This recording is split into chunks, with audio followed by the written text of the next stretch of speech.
marijuana possession. For instance, in 2016, before Krasner took office, the withdrawal and dismissal of violent crime cases accounted for 48% of all violent crime outcomes. That percentage increased to 6%.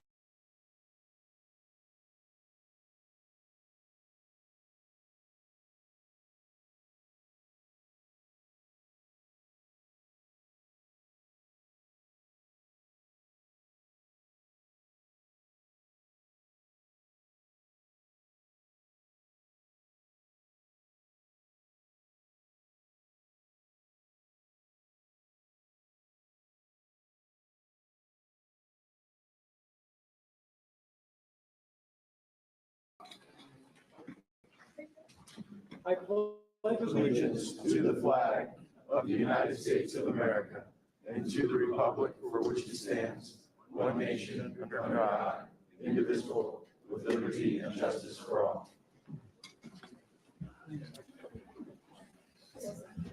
Without objection, Mr. Muser will be allowed to participate in today's hearing for the purpose of questioning the witnesses and will receive 5 minutes for that purpose. We welcome Congressman Muser to the Judiciary Committee for today's hearing.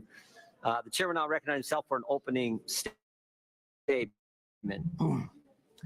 When you don't prosecute bad guys, you shouldn't be surprised that you get more crime. When you defund the police, you shouldn't be surprised when you get more crime.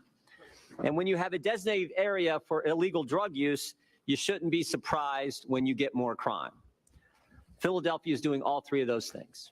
And that's why we've seen the increase in crime we've seen in this great American city. And when you do those things, there are real consequences.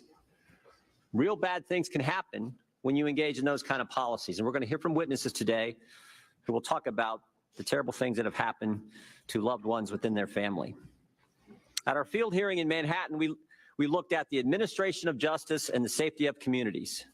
The committee continued to examine these principles with the field hearing in Chicago, and of course, hearing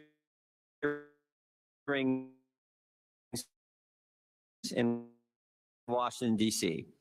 Today, of course, we're here in Philadelphia to once again look at the administration, what the New York Times said in 1969, the nickname, quote, gang capital of America. By the end of 2023, Philadelphia surpassed 400 homicides, and there have been 24 in the first 30 days of this calendar year. Manhattan, Chicago, Washington, and Philadelphia have violent crime problems. But this is not the only thing they have in common. They all have soft-on-crime prosecutors who favor the criminals over the victims and their families. Since the current district attorney for Philadelphia, Larry Krasner, began his tenure in 2018, violent crime, particularly homicides, have increased, with crime rates reaching a peak in 2021. Philadelphia crime occurs so frequently and so drastically that there is a Twitter account, Philly Crime Update, to maintain a running database of the public, to be informed of major crimes throughout the city in real time. Over the past year, property crimes, including retail theft and carjackings, have risen by more than 15% compared to last year. Retail theft has skyrocketed by almost 28%, while vehicles have increased by 72%, although District Attorney Krasner blames this number on flaws in the cars themselves instead of the criminals. Go figure. Simply put, Philadelphia District Attorney Larry Krasner is failing to prosecute criminals. Since his tenure began, Krasner's office has consistently declined to prosecute crimes in the city. In 2022, the Pennsylvania House of Representatives introduced a resolution to impeach Krasner for several of his policies that had caused the spikes in violent crime. Notably, the policies include not seeking cash bail for most cases, considering a defendant's immigration status in the plea bargaining process, and not prosecuting crimes like prostitution or marijuana possession. For instance, in 2016, before Krasner took office, the withdrawal and dismissal of violent crime cases accounted for 48% of all violent crime outcomes. That percentage increased to 60%. In 2019, 68% in 2020, and up to 70% in 2021. Philadelphia's pro-criminal policies embolden criminals while victims fail to receive the justice they deserve. Krasner uses his office to crusade against what he considers, quote, social injustices, such as bail reform and reduced sentencing. However, his policies came at the expense of victims and lost lives. According to the Pennsylvania Commission on Sentencing, the number of violation of Uniform Firearms Act cases are initiated by Krasner's office but are ultimately withdrawn, dismissed, or prosecution discontinued in a disproportionately high comparison to other counties. Between 2015 and 2020, the number of violation of Uniform Firearms Act cases within Philadelphia increased from 7% to 21%. In that same time span, the Commonwealth's 66 other counties experienced an increase from 7 to 10. Additionally, those charged with a VUFA were charged with another offense within 3 years at a higher rate in Philadelphia compared to the statewide average. Further, the proportion of discontinued cases increased from 7% in 2015 to 13 in 2018, 18 in 2019, 21 in 2020. And it just keeps going up. By abandoning charges against VUFA offenders, Krasner's office has allowed more offenders who were recently arrested for possessing a firearm to return to the community without significant repercussions. We can see by who the Democrats invited to appear as witnesses at this morning's hearing that they will once again try to blame the guns instead of the people who use them to commit the crime. As we can see here in Philadelphia, when you don't enforce gun laws already on the books, new ones will have zero impact on the problem. But Larry Krasner does not take all the blame for the crime gripping Philadelphia. Before Philadelphia's 2023 mayoral election, the city council and the mayor caved to the far-left movement and demanded to defund the police. For example, in June of 2020, the city council approved a $33.3 million reduction to the Philadelphia Police Department budget with a commitment to reinvest the money in other areas of the community. With this move, Philadelphia joined other liberal-run cities like New York, Los Angeles, Austin, San Francisco, Washington, D.C., Baltimore, Hartford, Seattle. In each of these cities, after drastically cutting police spending, crime rates continue to rise. Go figure. In Philadelphia, since January 2020, 500 people have been killed and more than 2,240 have been shot, which was a 40% increase more than the police have ever seen or ever recorded. It is a recipe for disaster that this committee has been seen repeatedly in Democrat-run cities. Soft on crime prosecutors, mixed with elected leadership defunding the police, lead to disaster.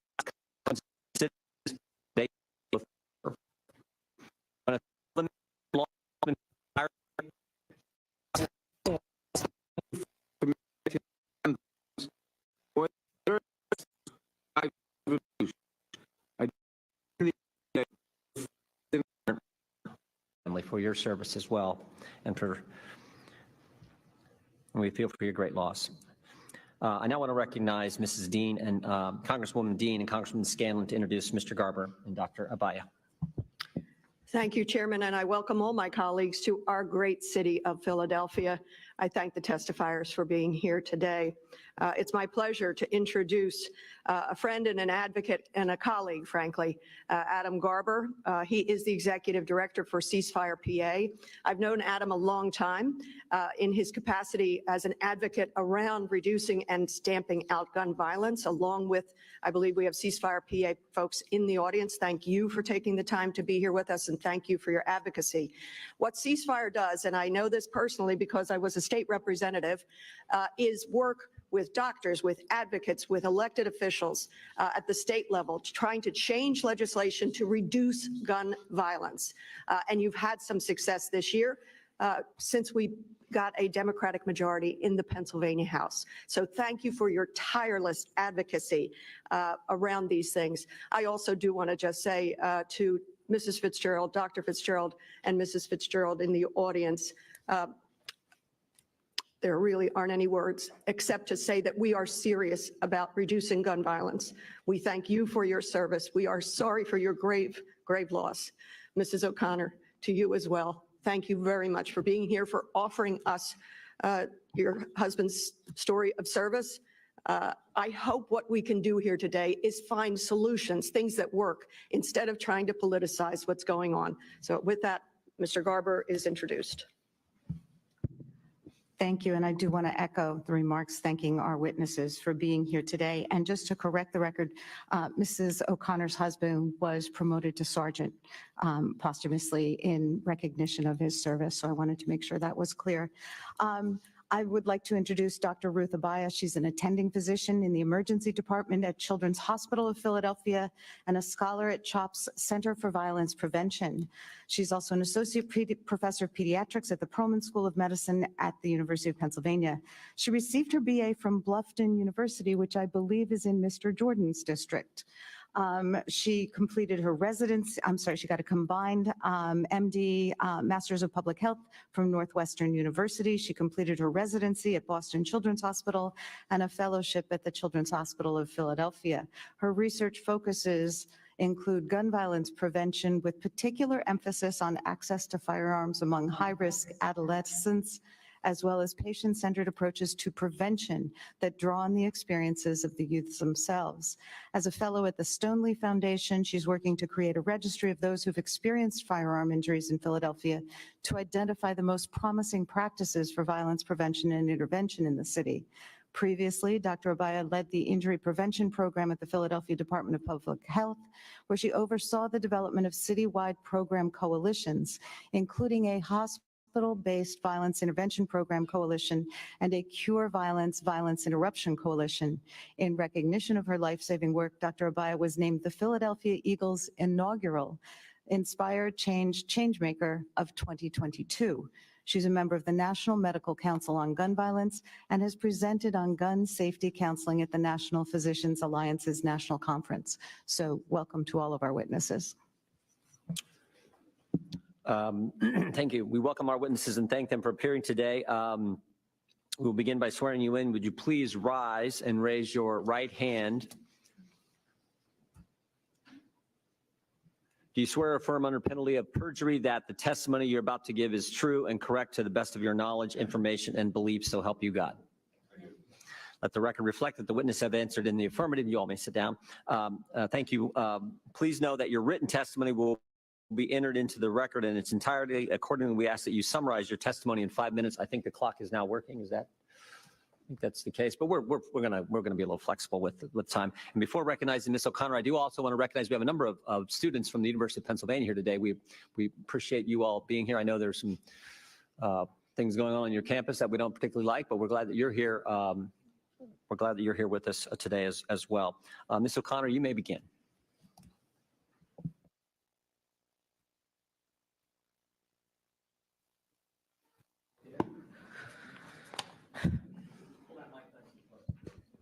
Okay. Good morning, everyone. My name is Terry O'Connor. My husband, Jim, was a corporal in the Philadelphia Police Department. He had 23 years with the department, the last 15 in which he worked in the highly elite SWAT unit. On March 13th, 2020, Jim was shot and killed while serving an early morning high-risk murder warrant. Our lives were forever changed at 6:09 a.m. when Jim was pronounced dead. I last spoke with him about 11 p.m. the night prior. It was my 45th birthday. He kissed me goodbye, wished me another happy birthday, told me he loved me, and said, "I'll see you in the morning." I awoke to a phone call that Jim was shot, followed by police officers shortly after escorting me to the hospital where I saw my husband's lifeless body. It's a memory that will never escape my brain. How did this happen? I always thought Jim was more covered with larger vests and protective helmets. Unfortunately, he was shot in the forearm and in a small area near the left shoulder blade where he was not protected. What I would soon learn next about the entire situation is a scenario I could never fully imagine.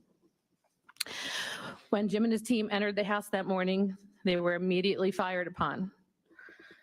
Approximately 12 to 16 shots were fired from inside that morning, 2 of which struck Jim.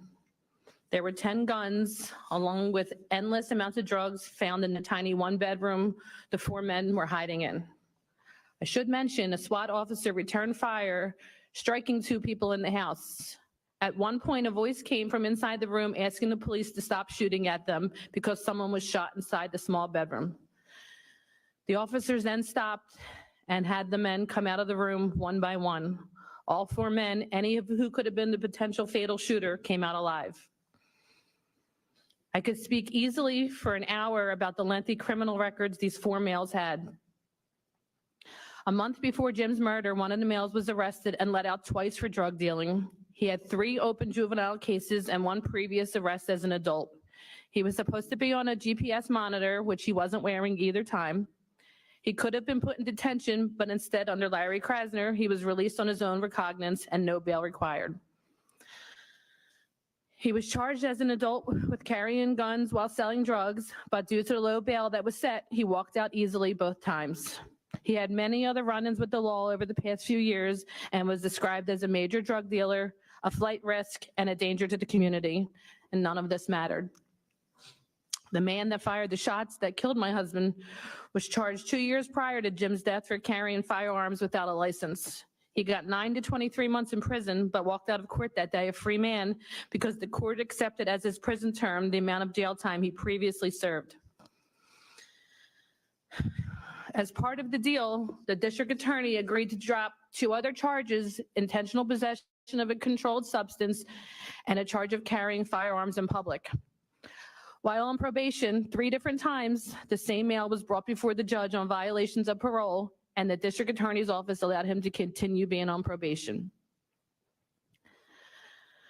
1 year before Jim's murder, the same male was arrested again, this time for a direct violation of his probation. But a newly assigned assistant district attorney told the judge the district attorney's office was withdrawing the drug charge. Allegedly, the same month he was given the pass on the drug charge, this male committed a robbery and a murder. He was able to elude the police until March 30th, 2020. In the months to come after, prosecutors would come to learn about 5 murders this male committed after he proudly scraped the names into his prison cell wall. Another male that was in the room was on parole at the time for a 2016 gun possession case, which he had served state prison time. The 4th male in the room happened to be wanted for one of the murders as the main shooter. Again, I could go on and on about this male and the many other arrests he had in the prior years, along with the rap sheets of the other 3 males in the room that fateful morning. That leads us to where we are today. We have a city in shambles. We have a district attorney who says crime is down. Well, obviously, if you don't prosecute criminals, of course it appears that way. How many 2nd, 3rd, 4th, and even more chances are to be given? I've always said it seems to take something personally happening to your family to have people truly understand the repercussions of these lenient policies. The one thing that gives me some peace of mind with this case is that these men were charged federally. That gives us the best chance these men never see the outside of a jail cell ever again. They took away something from us that could never be replaced, and they need to face the most severe consequences. I have a daughter whose father didn't get to walk her down the aisle at her wedding, a son who continues to follow in his father's footsteps, trying to make him proud while raising his 2 daughters who will never know their pop. And then there's myself. I became a widow the day after I turned 45. I come to hate my birthday. We were 1 month shy of our 25th wedding anniversary, and I was left to figure out a life that I could have never imagined. I said from the beginning, even if it gets me nowhere, I will use my voice to speak out in every way possible about how Jim's death didn't need to occur. My husband got up and went to work just to do his job. If our district attorney, prosecutors, and judges did their job, maybe he would still be here today. Thank you for taking the time to listen to my story. Thank you, Mrs. O'Connor. Mrs. Fitzgerald. Please allow me to share the last moments of our son's life. Temple University Police Sergeant Christopher Fitzgerald. Ms. Fitzgerald, could you pull that really close? Thank Yes. you. They were captured on a Ring camera video. The date, Saturday, February 18th, 2023, is seared in our hearts and our mind. On that day, at approximately 7 p.m., Chris was on patrol in a marked patrol vehicle and engaged in a Bluetooth telephone call with his friend before taking notice of the defendant and his cohorts.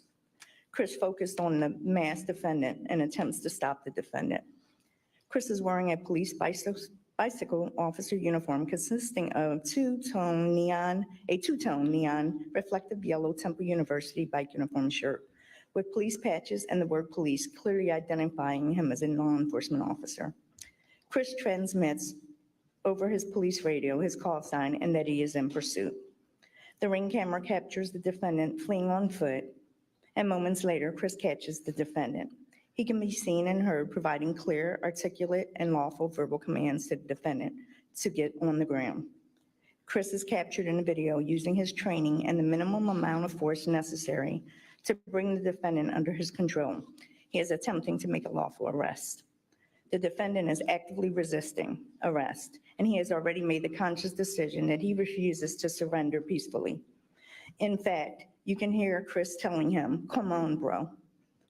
This phrase reinforces that Chris was using minimum force and wanted to obtain voluntary compliance from the defendant.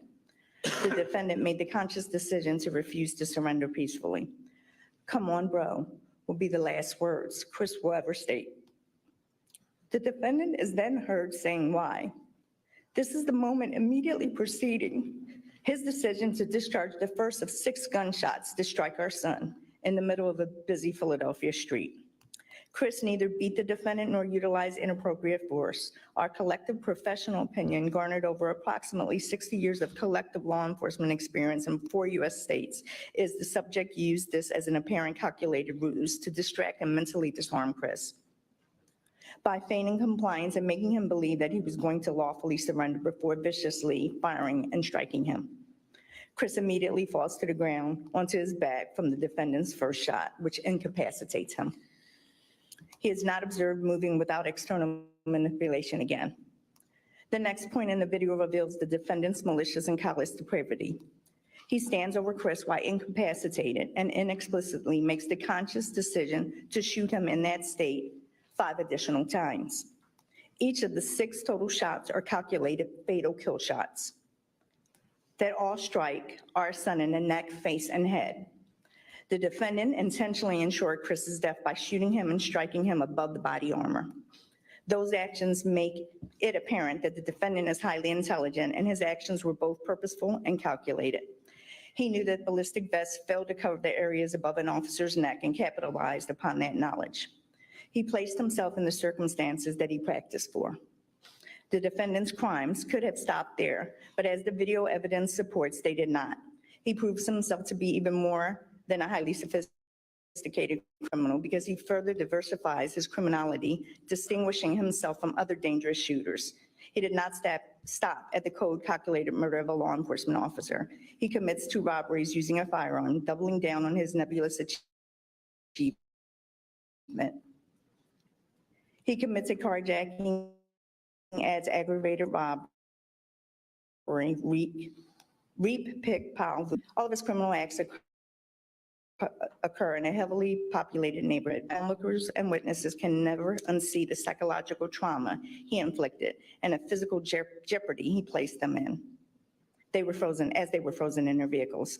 This defendant elevates the level of felonious criminality, committing a robbery on a mortally wounded uniformed officer. The level of criminality or pure evil that it takes after shooting a uniformed police officer, this defendant then lifts my son's limp arm in order to access his pockets to rob him of his personal belongings. The defendant moves on to Chris's holstered firearm. He forcibly yanks it with extreme force that the holster is moved from the right side of his body to near his zipper. He intended to kill a cop that day. While Chris lay mortally wounded, this defendant's criminal mind raced as he feverishly attempted to take his service weapon. It was not enough to possess the gun that already had our son's blood on it, the one used to kill Chris. He had every opportunity to flee the scene after the first shot disabled Chris, but decided to rob Chris and the Asian male complainant he calmly carjacked thereafter. Only he can tell us whether he intended to sell the second gun or commit further crimes with it. The defendant displayed wanton disregards for law enforcement, and his indifference to human life is obvious. All of the aforementioned behaviors occurred in a densely populated area in the presence of witnesses who were recklessly placed in serious danger because of his continuing course of criminal conduct. The only way to stop these murders of police officers is to enforce our laws and to hold those persons placed in positions to enforce these laws accountable. These criminals must be punished to the highest extent of law in order to ensure that they are not free to commit those crimes again. There is no do-over when you take a life. Our loved ones are gone forever. The pain and trauma from our young son's family will be felt for generations. My daughter-in-law, Marissa, is now a widow and must now raise their children as a single mother. This defendant broke a 2-parent home, leaving our grandchildren fatherless. Thank you for your time. Thank you, Mrs. Fitzgerald. Said like only a mom can say it. Dr. Fitzgerald, you're 5 Pretty minutes. hard to follow up my wife's testimony, but thank you, Chair Jordan. Thank you to the committee members here today. In particular, those who are concerned about these soft on crime approaches in this country and equally weak prosecutorial efforts, let's say, that have happened in the city and basically eviscerated a once noble police department, endangering the lives of all Philadelphians. We were both Philadelphia police officers for many years, so we identify what these officers are going through. In case of the murder of our son, Chris Fitzgerald, the DA here in the city has displayed an incessant and transparent unwillingness to expose a person of privilege to the death penalty. This is a capital crime in the Commonwealth of Pennsylvania. This consideration is what the DA gives a jury. He empowers the jury to consider death. It's on the books, it's the law. When you raise your right hand as the district attorney in the Commonwealth of Pennsylvania, you swear to uphold the Constitution of the United States and of this Commonwealth. I beg first of all, I'd like to see if Mr. Krasner's here. I don't think he is, but he had every opportunity to be here.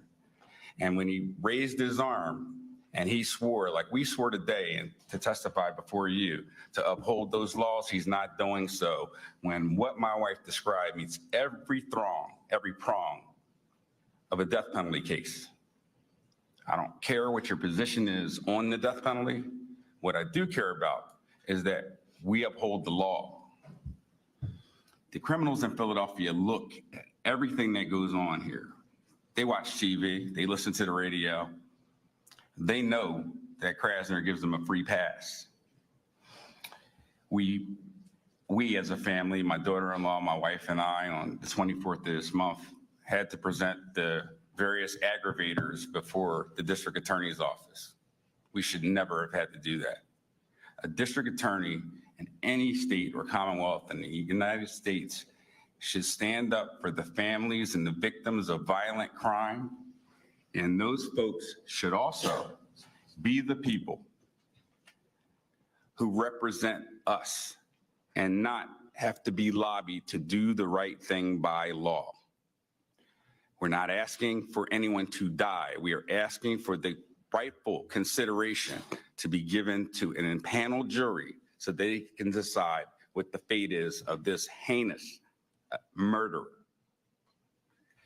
This DA took almost 1 year to even take this preliminary hearing for our son's murderer to court. 1 year.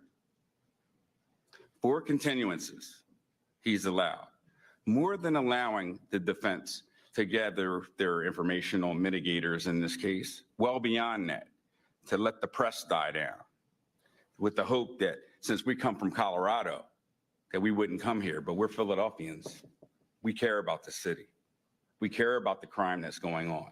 And with all due respect to some of the testimony we've heard here already, this city is coming out of pre-pandemic crime numbers. I should say we're hitting pre-pandemic crime numbers. So crime's down in many cities across the country, but what level of crime is acceptable? I beg you, certainly not acceptable to the police officers or to the community members that are latchkey and affected by the violent crime that keeps them in their homes inside of neighborhoods and don't allow them to enjoy the fruits of their labor. This prosecutor, Larry Krasner, has ceded the advantage to the defense. He represents us, he represents my daughter-in-law, he represents my dead son. And he ceded the advantage to the defense attorneys. I'll say this, it's unfortunate. He did a press conference yesterday and he trotted out his supporters, and many of whom are black and brown, just like we are. We're a blended family, obviously.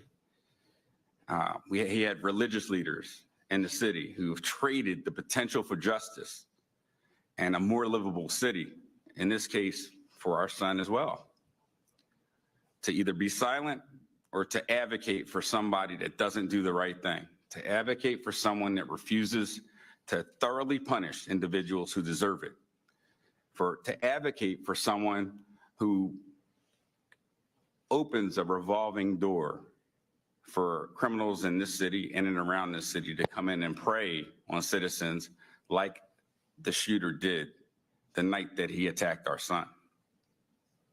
That's the power of some of the, as I call it, regressive district attorneys out there who mask their dangerous personal agendas and destroy hundreds of families.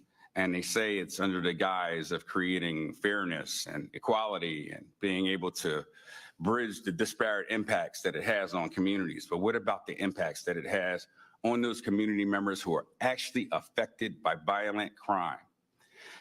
Yesterday, if you were to listen to the testimony of Mr. Krasner and the pundits that he pushed up to the stage, it would have you believe that everything's okay. It's far from okay in the city. There are some great people working to correct things. Kevin Bethel is the new police commissioner.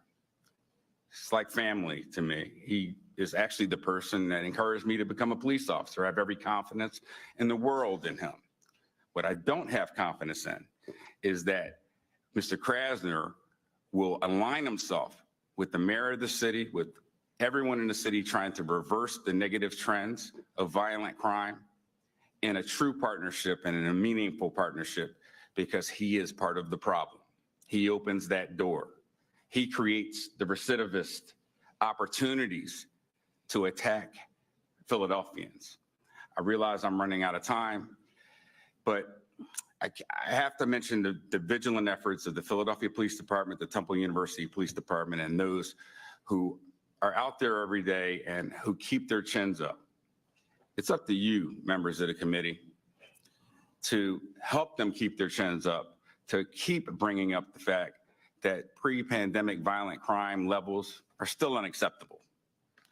Yes, we've seen doubles, the amount of homicides in some cities and triple over the last few years.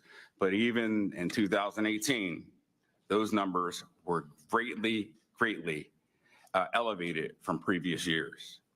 We got to do something different. Philadelphia stakeholders have to do something different. I'll close out by saying I hope the testimony helps citizens better understand that district attorneys and the people that they're able to push out in press conferences aren't necessarily representative of the city as a whole, nor the feelings of citizens as a whole. We can conduct studies. We can do it now. I will help conduct those studies. But we need to ask every Philadelphian, every Philadelphia stakeholder how they feel. Because we have folks that align themselves with a certain financier who facilitate this notion that cities, inner cities in particular, are safe, when I know that the residents in inner city Philadelphia feel differently. I'll help them put those studies together, and I'll help them assess those results in a fair and unbiased manner. Thank you. Thank you, Doctor. Mrs. Fitzgerald, thank you. And Marissa, thank you. And Ms. O'Connor, God bless you all. Dr. Abaya. Good morning. Thank you to the committee for inviting me to speak to you today. My name is Ruth Abaya, and I'm privileged to serve as an attending physician at the Children's Hospital of Philadelphia in the Division of Emergency Medicine. I've had the opportunity there to work on the issue of community violence through our Center for Violence Prevention, and I've had the past privilege, as you heard, to serve as the Injury Prevention Program Manager for the Department of Public Health. The issue of community violence is of critical importance to the patients we serve in Philadelphia. Violence has long been a public health crisis with significant impact on the lives and well-being of each and every resident of the city, and with a disproportionate impact in Black and Brown communities with histories of chronic disinvestment. During the COVID-19 pandemic, Philadelphia and many cities across the nation saw historic increases in firearm-related violence. In 2020, firearm-related injuries became the leading cause of death for children and youth 1 to 19 years of age nationally. The impact of firearm violence is not just limited to patients and their immediate families. Research conducted at CHOP has demonstrated that those who live within a quarter mile of a shooting incident were almost twice as likely to come to the emergency department for mental health-related needs. This research also demonstrated that the closer a child's proximity to a violent injury, the stronger the effect. Our communities need true and lasting solutions to this crisis. Like many cities, we are seeing some promising reduction in firearm-related violence. However, 2023 remained above pre-pandemic levels. We must use this opportunity to learn more about what works to sustainably reduce violence and create resilient, thriving communities. I came to this work through my clinical training, where I often had conversations with youth who had expressed no expectation of living past their 25th birthday. Too often, survivors would be returned to their society with no resources to provide an off-ramp to safety, hope, or healing, and no connection to strategies that could interrupt the cycle of violence. Community violence intervention, or CVI, is defined as a suite of evidence-informed strategies that aim to reduce violence through engaging the community, especially those at highest risk. Individuals or groups are then connected to critical resources and services such as employment and trauma healing, and to interrupt cycles of retaliatory violence. This work depends on the knowledge and expertise of credible messengers, individuals from community who have lived experience and are well positioned to engage those at highest risk in CVI strategies. Community violence intervention is powerful because it has the potential to impact those at highest risk of involvement in violence on either side of the gun, changing a person's trajectory and impacting their life long-term. One CVI strategy that creates a bridge between the hospital and the community is hospital-based violence intervention, or HVIPs. These programs are multidisciplinary programs that provide safety planning, services, and trauma-informed care to patients with violent injuries. The CHOP Violence Intervention Program, or VIP, provides long-term comprehensive case management services to youth who come to the emergency department for a violent injury. This work recognizes the long-term physical, emotional, and social impacts of violence. HVIPs have shown potential in reducing exposure to repeat violent injury, supporting basic needs and mental health needs, improving psychosocial outcomes, and reducing exposure to the criminal justice system. This model is part of the CHOP Center for Violence Prevention's comprehensive approach to addressing violence and its impacts in our communities. Violence and resultant trauma can occur at many points in a child's life and a person's life, and the center does work with community partners around bullying prevention, addressing intimate partner violence, firearm safety and safe storage, and suicide prevention, all while pursuing rigorous research to understand the impact of these programs and strategies. The CHOP VIP program is one of several HVIPs in the city of Philadelphia, which cover most of our level 1 trauma centers. In my time at the Department of Public Health, we created an HVIP coalition that provided a community of practice around programs who are meeting the needs of violently injured patients throughout the city.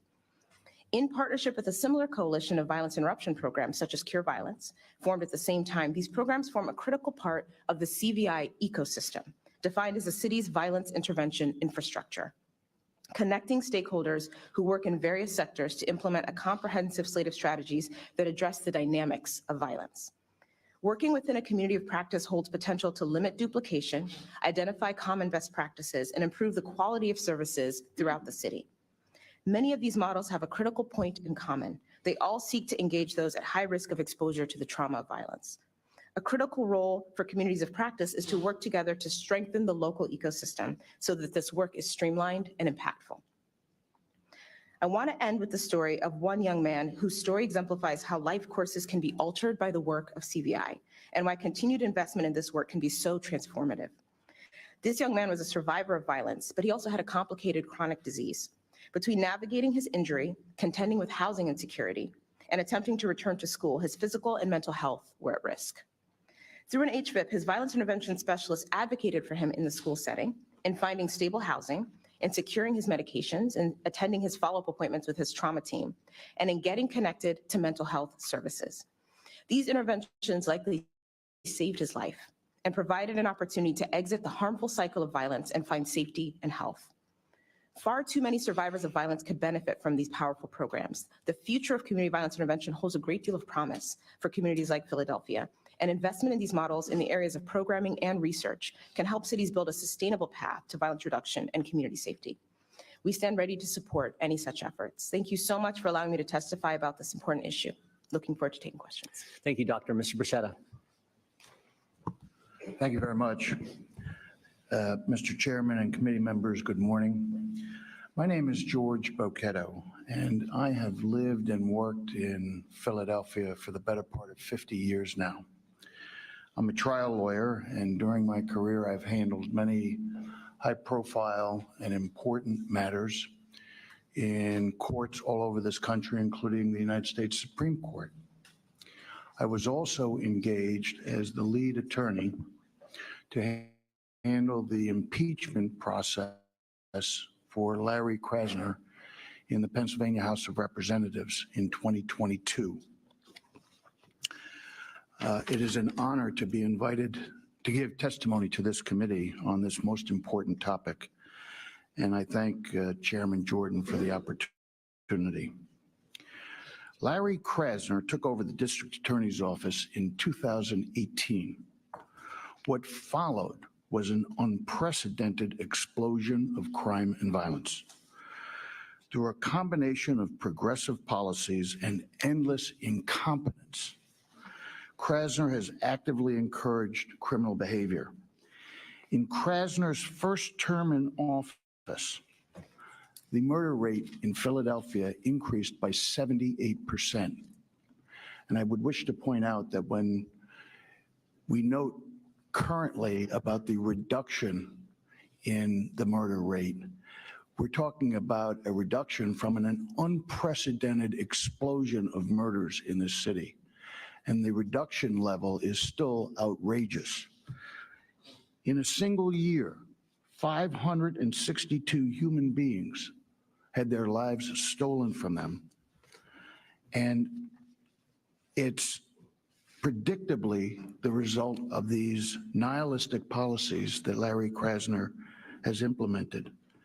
And who they impact more than anybody are the so-called persons who he's trying to protect, the minorities and the poor communities.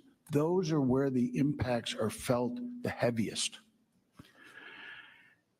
I got involved many years ago in a case with Larry Krasner in perhaps the most notorious case in Philadelphia's history, the killing of Officer Daniel Faulkner by one Mumia Abul Jamal, who admitted to the killing, was tried by a jury, and was convicted with overwhelming evidence. Since that time, some 30 years ago, Mr. Jamal has filed a series of appeals and repeat motions in an effort to gain his release from prison. And he was singularly unsuccessful until Mr. Krasner took office. During that time, Mr. Krasner had the 5th PCRA appeal filed by Abul Jamal and literally ignored the filing, missed briefing deadlines, told prosecutors to stand down. He was literally tanking the case to set free perhaps the most notorious killer in Philadelphia's history, and a killer, by the way, who is notorious internationally. I was engaged by Maureen Faulkner, Danny Faulkner's widow, and I filed an emergency petition in the Pennsylvania Supreme Court known as a King's Bench petition. I bypassed the trial level, I bypassed the appellate level, and I went right to the Supreme Court because of the seriousness of what was taking place.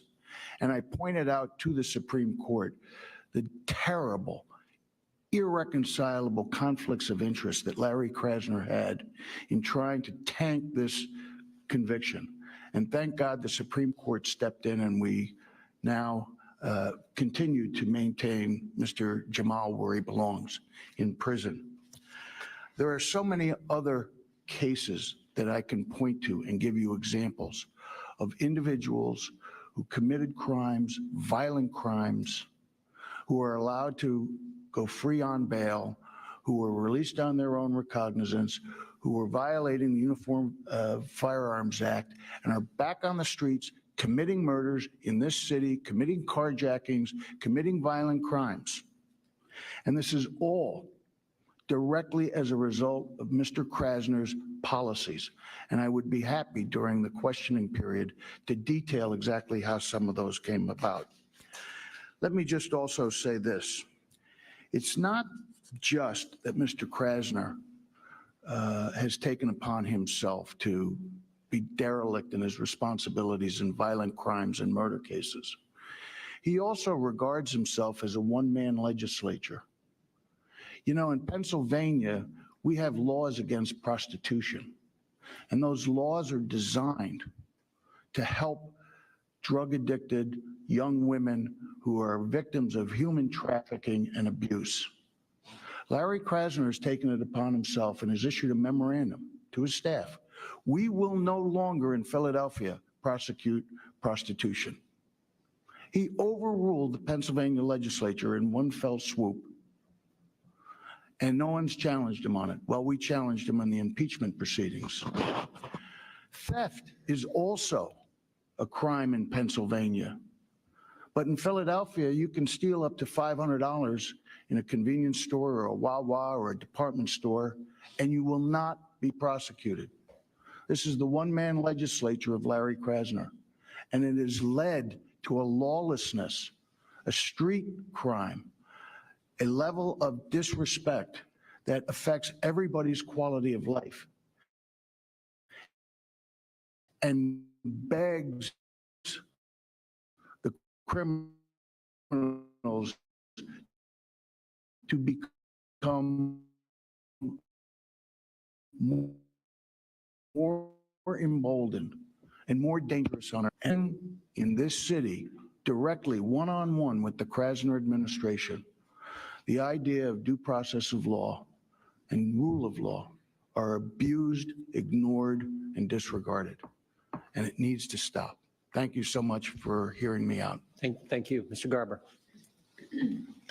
Good morning, and thank you, Chairman Jordan, Ranking Member Nadler, and members of the U.S. House Judiciary Committee. Thanks for visiting Philadelphia and discussing how we can make this community and other communities safer. As the Executive Director for Ceasefire PA, we're the Commonwealth's gun violence prevention organization, and our team includes gun owners who believe responsible gun ownership and gun safety laws go hand in hand, survivors of this crisis, doctors who've treated wounds in the emergency rooms, parents who worry about their children, and faith leaders who counsel families at the worst moments in their lives. I made my home in Philadelphia 17 years ago. I ride SEPTA nearly every day, often with my 5-year-old child, and commute around the city, including today. As you've heard, we saw an enormous spike in gun violence and crime over the beginnings of the pandemic. 1,000 more residents died from gunfire during that time. But contrary to public perception, criminal activity and drugs were not the primary drivers of this violence. A review of more than 2,000 shootings by law enforcement, public health experts, courts, and other public safety experts found arguments were responsible for 50% of all shootings. Drug trafficking was only 18%. This also aligns with what we know about widespread firearm access. It can turn everyday interpersonal conflicts into fatal accidents, including arguments on SEPTA buses, sitting in a car, and in a very sad Philadelphia incident while waiting for a cheesesteak during the pandemic in 2021. Social media further amplifies this conflict, especially among the city's youth.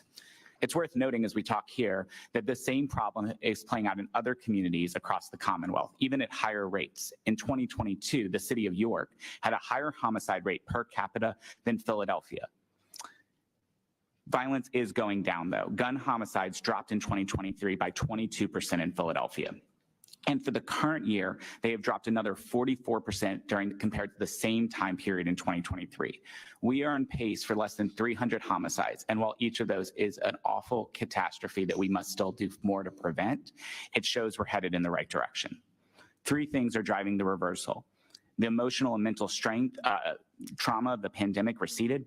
Second, gun sales began to subside. There were more than 4 million firearm transfers from 2020 to 2022 in Pennsylvania. And lastly, and most importantly, thanks to the American Rescue Plan, the Bipartisan Safer Communities Act, and state-level funding, there was a historic investment in community-based violence prevention programs. Those use trusted messengers to de-escalate conflict, help victims recover after shootings, stopping retaliations, Statewide, more than $200 million was given to district attorneys, local law enforcement, and nonprofits to address the crisis. In the case of Philadelphia, the city's group violence intervention program received funding, and groups that were involved in that program were 38% less likely to be involved in shootings than those that were not. Still, we must do more about this crisis, as we've heard today, and this committee, Congress, and the PA General Assembly has a critical part to play. There are multiple popular bipartisan gun safety policies to prevent a shooting before it happens, rather than more victims being created and afterwards. 3 already passed the Pennsylvania House of Representatives with bipartisan support: universal background checks, extremist protection orders, and banning ghost guns. Ghost guns are the IKEA of firearms. You can order them online. They're mostly built, and in less than an hour with simple tools and no significant expertise, put together a firearm as deadly as any you'd buy at a dealer. In September of 2022, rec center worker Tiffany Fletcher was killed with one, and it's become a lucrative business for gun traffickers in the area. In Montgomery County, a trio was making a profit by turning ghost gun kits into firearms and then selling them. A few weeks ago, House Bill 777 to treat ghost guns like other firearms requiring background checks and serialization passed with bipartisan support, including Representative Martina White, the former head of the Philadelphia GOP and Majority Caucus Secretary. A second pathway for firearms used in violent crimes are stolen or lost firearms. As the Cambria County's district attorney recently told media, there are a lot of stolen guns floating around. They show up on crime scenes on a very regular basis. Stolen guns also rose in conjunction with the rising violence being discussed today, climbing 38% between 2019 and 2021 in Philadelphia. But there's no requirement that you report your missing weapon if it goes away, if you lose it or it's stolen. And responsible firearm owners do report their missing firearms. It's the irresponsible ones and those intent on trafficking guns that do not, and Congress could make it a requirement. Lastly, we should talk about where these guns are always coming from. If a health inspector didn't show up at your favorite restaurant for years, even a decade, you'd be much more likely to get food poisoning or find rats, because inspectors help ensure everyone follows the safety guidelines. Unfortunately, licensed firearm dealers operate in a world where they're inspected every 5 to 7 years by ATF. Most dealers will have few problems with these inspections. They work hard to ensure their weapons are not at crime scenes, even cooperating with law enforcement around suspicious purposes. But an analysis by the Brady campaign of PA's Track and Trace program, which was designed to help law enforcement prevent the trafficking that's enabling all this violent crime, found that 50% of recovered crime guns in the Commonwealth came from only 1% of dealers. The U.S. Congress needs to invest resources in the cornerstone of our public safety system to help law enforcement prevent the trafficking that's enabling this violence. The responsibility of this crisis rests with the General Assembly and the U.S. Congress, who have the ability and responsibility to address the firearms used in violent crimes. You must continue funding for effective community-based programs that help prevent shootings and retaliations, and strengthen gun safety laws to keep firearms from individuals intent on doing harm, slow gun trafficking, and support law enforcement efforts to address it. It will save even more lives. Thank you. Thank you. Mr. Gervais. Good morning, ladies and gentlemen, committee members. Today, I would like to draw your attention to the failures of District Attorney Larry Krasner, or as we know him, let him go, Larry Krasner, in Philadelphia. Over the past few years, Krasner's radical progressive policies have had devastating consequences, leading to a rise in violent crime and endangering the lives of innocent citizens. One of the most concerning aspects of Krasner's tenure is his approach to criminal justice, which has resulted in the release of violent inmates who have gone on to commit heinous crimes, crimes that we've heard today. He prioritizes the pursuit of his ideological agenda over public safety. Let him go Larry has put the lives of Philadelphia residents at risk, or Uncle Larry, as the criminal underground in Philadelphia refers to him so lovingly. The tragic fact is that multiple individuals have lost their lives due to the dangerous individuals he has allowed back in the community. Moreover, the city of Philadelphia has experienced a significant increase in violent crime under Krasner's failed leadership. Over the past 6 years, the city has seen a troubling surge in homicides, shootings, and violent offenses. This alarming trend is a direct result of Krasner's misguided policies that have failed to effectively address and deter criminal activity. Philadelphia has been significantly affected by the increase in violent crime under District Attorney Larry Krasner's policies. The rise in violent crime has had several consequences for the city and its residents, including loss of lives. So it was mentioned earlier today, in this year, we are down about a dozen homicides. 12 bodies, I say, would be a lot. It's a good increase, right? I think we could all agree on that. So what is it to be said when one person has murdered more than 12 people? One person is the result of the death of the murder of more than 12 people. I don't have the exact numbers, but it's a lot more than 12 people. Because of Larry Krasner, more than 12 people are dead today, and there's some of them, their family members are talking on this panel right now. One is too much. One is too much. He's a serial killer by proxy. It's his policies that are killing the residents of Philadelphia. The increase in violent crime, particularly homicides and shootings, has resulted in a tragic loss of lives in Philadelphia. This loss of life is a devastating impact on families, communities, and causing immense grief and trauma, which we have all witnessed here today. Fear and insecurity. The rise in violent crime has created a climate of fear and insecurity among Philadelphia residents. People are concerned about their safety and the safety of their loved ones, which can lead to a decrease in community trust and engagement. I encourage everybody up on the committee board, walk around Philadelphia for yourself and talk to Philadelphians. Pick them by will, and you will hear these, or background, you will hear these sentiments. Disruption of daily life. The prevalence of violent crime can disrupt the daily lives of Philadelphia residents. It may discourage people from going out at night, limit their participation in community activities.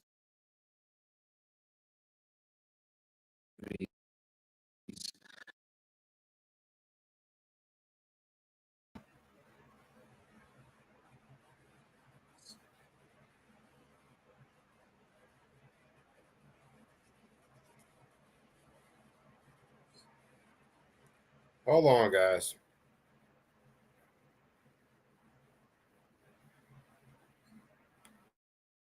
For some freaking reason,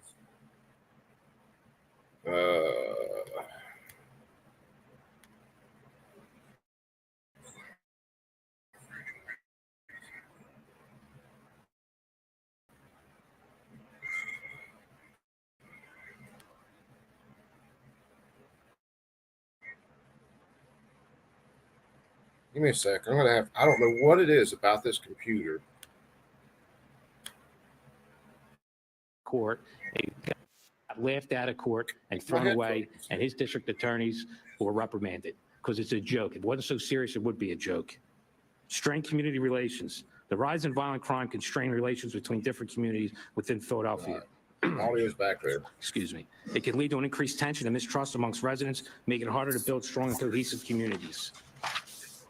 It's deeply concerning that Krasner harbors a very strong animosity, and I would say severe hatred towards the Philadelphia Police Department. His personal vendetta against the police has created a hostile environment and hindered the collaborative efforts needed to maintain law and order. By undermining the very institution responsible for protecting our communities, Krasner has compromised the safety of Philadelphia residents and hindered the police's ability to effectively carry out their duties. In conclusion, District Larry Krasner's radical progressive policies have proven to be a disastrous failure for the city of Philadelphia. His ill-conceived approach to criminal justice has resulted in the release of violent offenders, leading to tragic consequences for innocent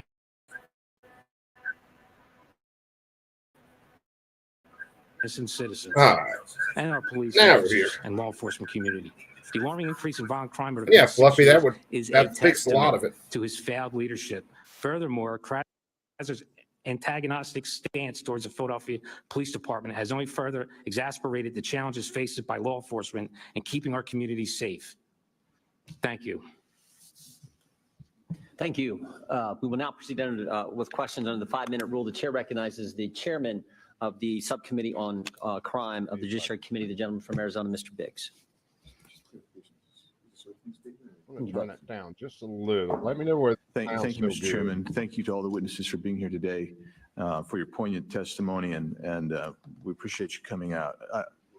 I know the connection's so goofy again, guys. I'm sorry. I'm just going to go with some of the questions, with some questions that came to my mind as I was listening to your I think testimony. part of that C-SPAN's video. And I want to just make this statement here. The health inspector analogy really doesn't work well for you. Because if the health inspector goes in and finds a lot of violations and then turns around and walks out, guess what you have? You got more food poisonings, more illness that comes. And that seems to be what's happening here. So I'll talk with you, Dr. Fitzgerald, first. Is that what's happening here? Are we seeing If you analogize that, if Larry Krasner is The audio is analogized to the hanging health in, but the inspector, damn video is he letting choppy as people shit. go? Is he letting these violations go, which is resulting in more problems for the city, more crime in the city?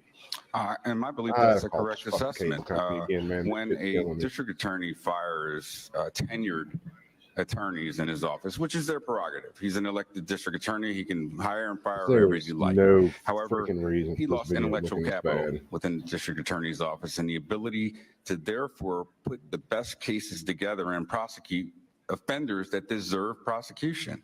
Rookie district attorneys are now It's like, let me try plea something. bargaining cases down, and that's affecting everyone in Philadelphia. So yes, it is analogous to a pest inspector who fails to perform their duties and allows, in essence, the city to be infested. Actually you. looks okay on Mr. C-SPAN, but Marquetto, it's just streaming slow through StreamYard. When we talk about the criminal justice system, there are reasons that don't prosecute individuals. They include specific deterrence, Fuck general my deterrence, connection. restitution, the society's need for retribution and justice. The policies that you wanted to talk about with regard to Anyway, Larry hopefully you Krasner, guys are having a please good tell day. us, do they further specific deterrence when he is letting people out on cashless bail? Quite the opposite. Larry Krasner's policies have literally been a license to commit further crimes, further lawlessness, and further terrorize the citizens of Philadelphia. I couldn't help but note that your question about the health examiner walking into a restaurant and not prosecuting. Pause that for just a second. The thing that kills me about these DAs, much like DAs up in New York, the violent criminals aren't the one they're worried about. They'll continue to just turn them out, no cash bail, get them back on the street in hours. But especially with PA passing some of their ghost gun shit, and I have to go look at some of that, get caught like Dexter up in New York, building your own firearms, they're going to throw you in fucking jail. Make sure you don't get out.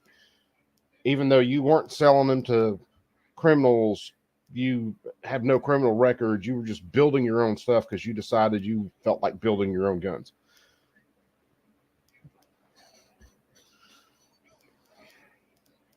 It's mind-numbing to me.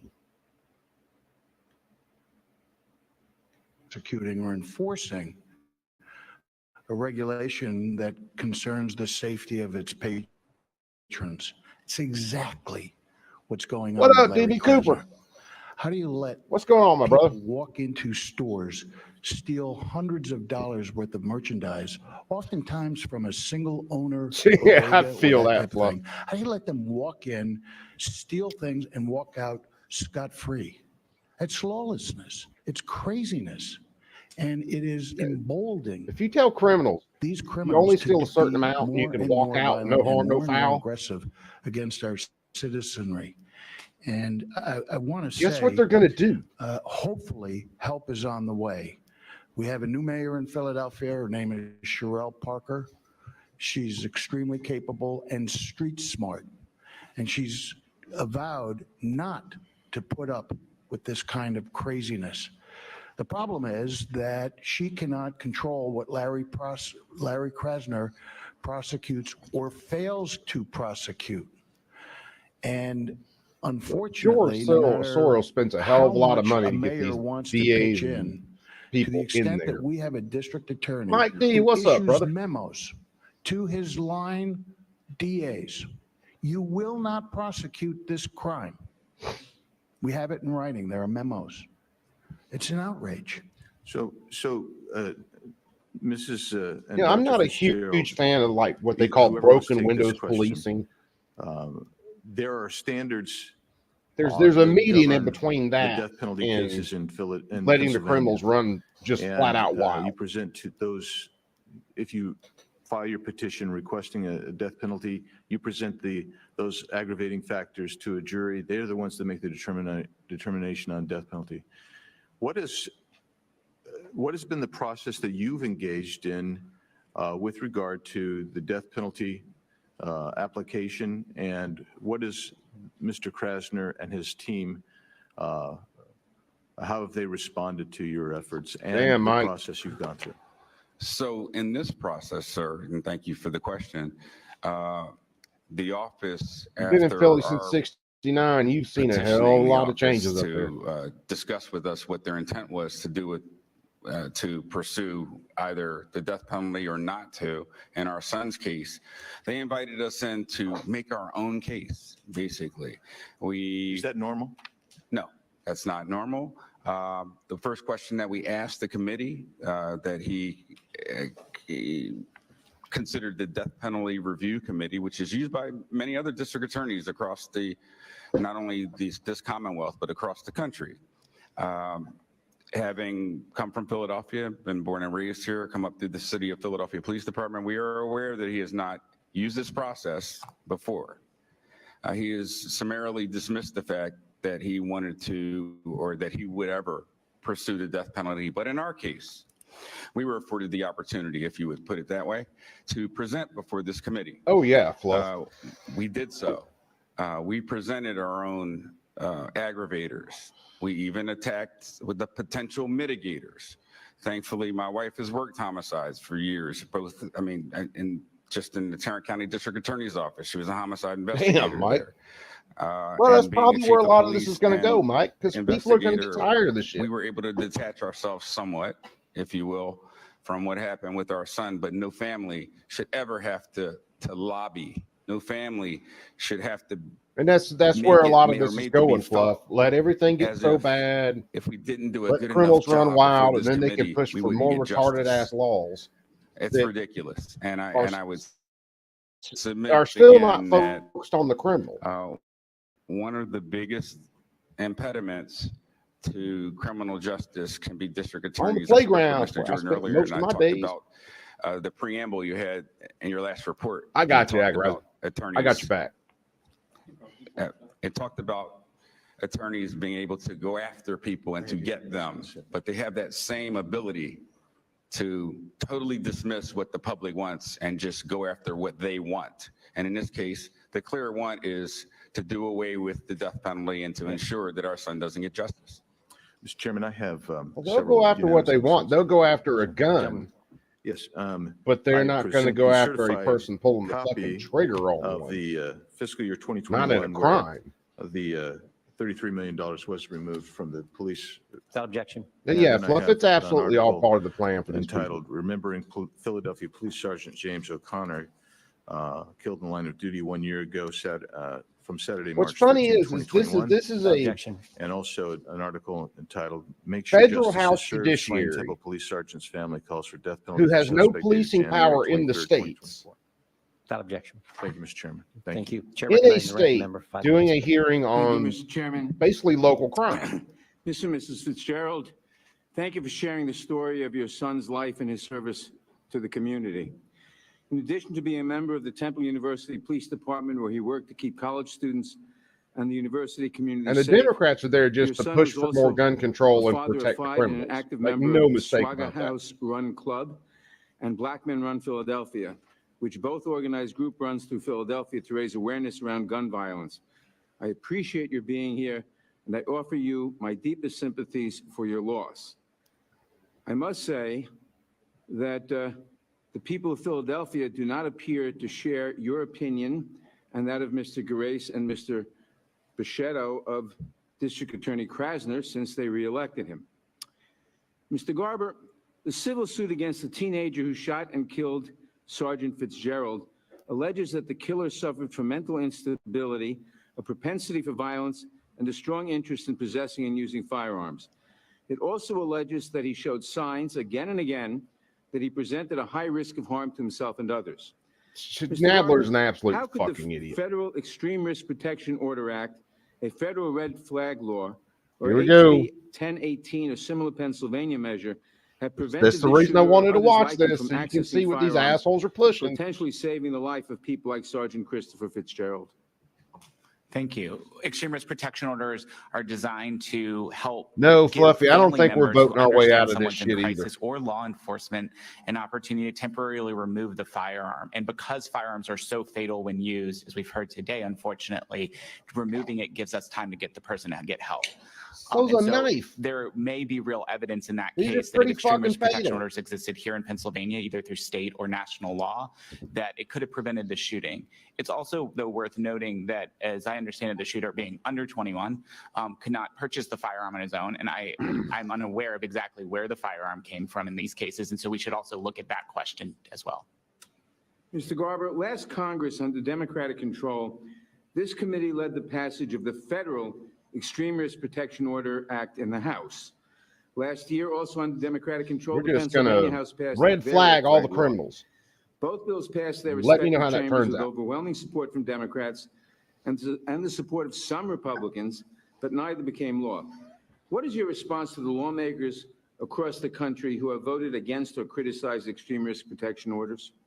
I think these lawmakers are out of touch with their constituents, frankly. The only place gun safety laws like extreme risk protection orders are partisan is in the Capitol buildings. In Pennsylvania, over 80% of 80% of Pennsylvanians support red flag laws. And that includes people of I don't all give a rat's persuasions. ass It what includes gun 80% owners, of the it includes people conservatives, you self-identified poll conservatives and Republicans.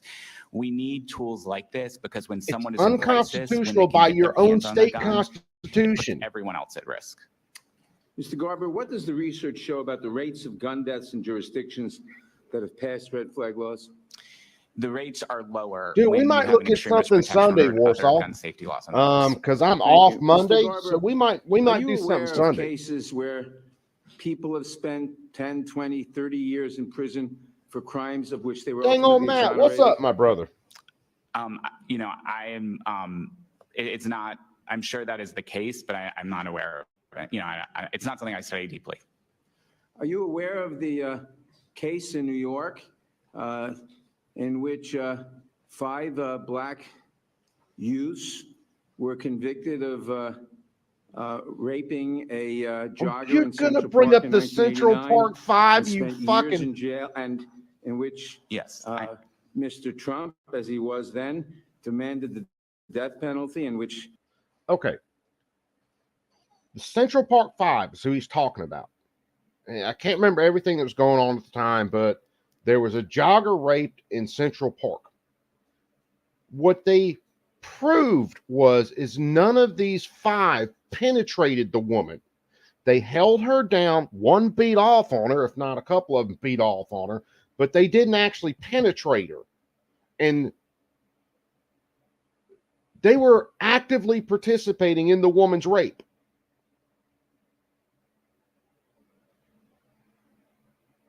And you're going to bring them up as a case of like wrongful.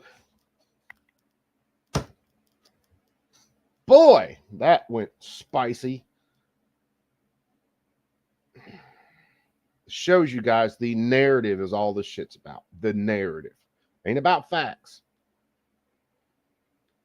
they were subsequently exonerated? I'm familiar with that. I mean, I'm familiar with the generalities of the case.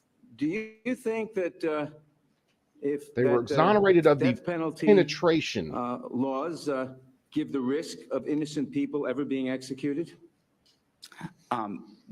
Ceasefire PA doesn't have a position overall on the death penalty in these cases. We look at gun safety laws that can prevent the victims from being created in the first place. Thank you very much. I yield back. Gentleman yields back. Mr. Geraci, about a year ago, the governor of Arkansas, Sarah Huckabee Sanders, said that the divide in America today is normal versus crazy.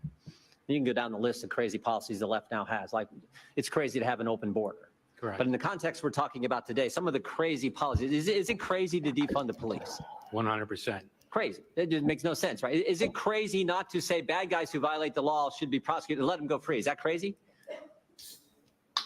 Say that again, I'm sorry. When you have a district attorney who doesn't prosecute the bad Yes, guys, that's crazy. That's crazy, Yes. right? Yep. Not following the law. And here's the problem. Craziness has consequences. How short is the Philadelphia Police Department today in police officers? It's not So craziness, we it's just, insanity. I believe yesterday, And it's got rid on of our purpose. 6th police district which covered Center City. So now they combined with the 9th district because of lack of manpower. The 8th district is geographically gigantic. It could take from one corner to the other almost 20, 25 minutes, lights and sirens, meaning, pedestrians get out of the way, cars are supposed to pull over. Is there a You can get number? there Is there a fast. number short? Are you hundreds of So- officers short? Thousands. Thousands of officers short? So in the 8th district, there'll be times where there's 2 radio cars and maybe a wagon to cover an area that's. So there's a consequence that you don't have enough police officers to do the job when you defund the police and You got that you right, don't Matt. prosecute the bad guys. Correct. But the real consequences are what happened to the Fitzgerald family, to Marisa, who lost a husband, to Mrs. O'Connor, who lost. Those are the real consequences, right? Yes. Yeah. And I thought Dr. Fitzgerald said something really insightful in his life. He said a lot of insightful things, but one of the things that stuck out to me was he said, criminals aren't stupid. They're just bad. They know the fact that you are Artag, thousands of what's up, my officers brother? short. Absolutely. They know that if they do something wrong, that what did you call him? Let him go, Larry? That's correct. Let him go, Yeah, Larry. Let him go, Larry is going to let him go, right? Yes. They know all that because they're not Oh, stupid. well, then you're They're very just bad familiar with this guys. And dude, bad then. guys need to be prosecuted. And in order to catch the bad guys, you need officers on the street. And right now, Philadelphia is lacking in both.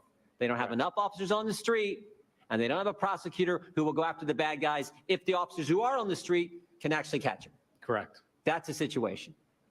Yes. Do you want the honest truth of what's going Yeah, on? Jordan Sure seems do. to be Police all right, officers are man. afraid to do their job because Krasner is looking to hang. There's a whole lot of every one stuff them. I You got could- to the next point. I think he The should next be point is, doing. and if they go out there and do their job, they're afraid But- that the press is going to come after them, or maybe worse see how yet, some Mr. things go, Krasner, I'll put it that way. who was the officer that was your friend, one of your colleagues who you worked with in the police, who Mr. Krasner took to court? What was his name? Joe Bologna. Joe Bologna. Right? Absolutely. There's That's nothing the wrong with that situation. arrest. Yep. And it goes back to what the good governor of Arkansas said. It's all craziness. It's just crazy to do it that way. I got 2 minutes left. I wanna knew get to something like Dr. that was Fitzgerald, 'cause I going know you on wanted up to there, respond to Warsaw, something yeah. Mr. Nadler said, and then I want to yield any other time to our chairman of the crime committee. Thank you, Mr. Chair. I wanted to respond by saying the objective here is not to invalidate or validate, let's say, for our family's purposes, the death penalty. We will stand up and with anyone who's unfairly prosecuted and unfairly sentenced because of bad policing. What we have here is bad prosecutorial action. We won't stand for that. So we have rules for a reason, laws for a reason. And when our district attorney selectively, if not even prejudicially, right, determines what it is that he will and will not prosecute, I go back to what you said, Mr. Chairman. Criminals aren't dumb. They're not stupid. Referring to what I talked about earlier. They know that when they run into stores en masse in downtown Philadelphia or anywhere in this country, and they run out with hundreds of, or even thousands at times of dollars worth of products, they will not be prosecuted. If we want to be honest, being honest means talking to real Philadelphians, getting on the street, doing what Mr. Krasner and his pundits said yesterday, just yesterday, and that's let's get some real statistics. Well, let's get some real statistics and see what real Philadelphians think. Yield the gentleman. Thank you, Mr. Chairman. And I'm going to ask, I think, Mr. Buchetta on this. When the district attorney doesn't prosecute, the public itself, we've talked about police, we've talked about specific victims of crime, but the public gets a malaise of hopelessness and helplessness. Do they continue to call police then when someone busts into their bodega and starts ripping them off? You've put your finger right on the problem. The demoralization of the police department and the demoralization of the general public is stark. I want to give you one example, Congressman, that I think typifies this. I was involved in the Columbus statue litigation in Marconi Plaza in South Philadelphia. It's a beautiful little plaza and a park right on Broad Street. And I was sitting there with numerous There's Philadelphia getting to police be a point, officers Mike, where and a gang of 30 if stuff like this keeps ATVs going on, there will be some and people dirt setting bikes some of these and no politicians mufflers and DAs straight. came roaring down the street unmistakable. It was just as abrupt an interruption of a community's life as you can have. And I turned to the police officer and I said, didn't we used to prevent that kind of outrageous lawlessness on the streets? He said, yeah, we used to, not anymore. You think I'm going to go arrest one of those folks and have Larry Krasner breathing down my neck? Yep. That is a direct example. I was right there. I was an eyewitness. And Congressman, it is exactly what is demoralizing our community from the point of view of being able to rely on the government to keep safety alive. Thank you. Gentleman yields back. The gentlelady from Pennsylvania is recognized. Thank you, Mr. Chairman. I would have been delighted to welcome the Judiciary Committee to Philadelphia for a thoughtful and honest Here we go. discussion. This is going to be all about the How guns. violent crime has dramatically declined in Philadelphia in recent years, the challenges our city continues to face, and how the federal government can help. But that's not what's happening here today. Chairman Jordan has not convened the House Judiciary Committee in the Good city old of Mary brotherly J. love and Scanlon. sisterly affection to explore how Congress can help to reduce violent crime in Philadelphia or anywhere else. Instead, he's brought his traveling circus to town in order to divide Americans, scare voters, influence elections, and distract from the crushing failure of the House majority to govern in this Congress. Chairman Jordan wants to convince people that gun violence is a Philadelphia problem, but the truth is gun violence is an American problem that is traumatizing families in every corner of every community across this great land. So let's start by making three things clear. It's all about the guns. Contrary to the statistics cited by the chairman, violent crime in Philadelphia has decreased 100% dramatically in agorizer. recent years. This Two, is local our policing. entire country continues to face Now, a daily Scanlon epidemic and the other of gun Democrats violence. want federal Three, laws. that senseless violence is not inevitable, it's enabled by lawmakers who choose to sow chaos with political Yeah. stunts like this hearing Warsaw, instead that's of doing their damn jobs. spot What makes on. today's sham hearing even more offensive is that while our Republican colleagues are trying to score political points here off the pain of families who have suffered grievous losses, they're simultaneously blocking votes on bills that would prevent gun violence in Philadelphia and across the country by keeping weapons out of dangerous hands and off our neighborhood streets. We all know too many people who've been scarred by gun violence, who've lost loved ones, neighbors, and friends, and who are crying out for action to address this public health crisis. But our Republican colleagues are deaf to those cries. We're seeing work on the ground across the Philadelphia region that offers hope. New violence intervention programs are showing progress. Homicides in Philadelphia this year to date are down by 35% from last year and down 16% from 5 years ago. It's because they run out of Police motherfuckers to statistics shoot. show that violent crime is at its lowest levels here in more than 2 decades. But there is still so much more work to do. Americans are demanding action, and American voters, our children, deserve to know where their representatives stand on the common sense solutions to stop this carnage. Democrats have introduced Yeah, bills that Mike, would they ain't close coming background check anywhere without their loopholes, personal that would security. implement red flag laws, promote the safe storage of firearms, and ban assault weapons and ghost guns. But our colleagues refuse to join us in demanding votes on those bills. Ghost Philadelphians guns. and all Americans deserve a Congress that does its job and passes legislative solutions, not a Congress that spends all its time mired in political sideshows and dysfunction. Our country has serious issues I don't that know, demand Warsaw. Maybe serious if you put solutions, something on not her, she'd cynical straighten political up and get a little bit circuses smart. like this hearing. Philadelphia deserves better, and America deserves better. Now, I have a direct stake in this subject. 2.5 years ago, I was carjacked at gunpoint by 3 teenagers using a firearm they brought from out of state. Obviously, it was scary to have a gun pointed at my chest. Because it's But as I illegal looked for down the guns barrel to of that cross gun, state my lines, right? mind raced, thinking about all the ways Congress could have prevented that encounter by closing loopholes to keep guns out of the hands of people who shouldn't have them, including kids, by giving ATF the funding that it needs to enforce gun trafficking laws, and by addressing the poverty, trauma, and social conditions that led those kids to pick up a gun in the first place. It also occurred to me that the gun pointed at my chest could have been a ghost gun, and I heard a snicker. Yes, your mind does race in funny ways when you are facing a gun.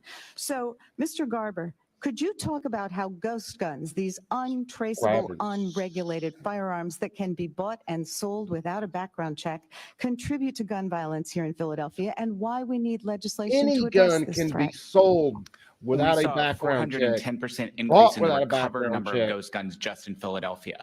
And the thing is, when we're talking about people with criminal records, they may not be able to walk into a licensed dealer and buy a gun, but they can order a ghost gun kit online and in this a little amount of time have a gun in their home that they can use in these violent crimes. So it is a massive gap in our safety system. Can we that we talk have about Josh Shapiro and his And dumb ass up Pennsylvania there? recently passed bipartisan can we legislature through one house to address this issue, correct? Correct. Okay.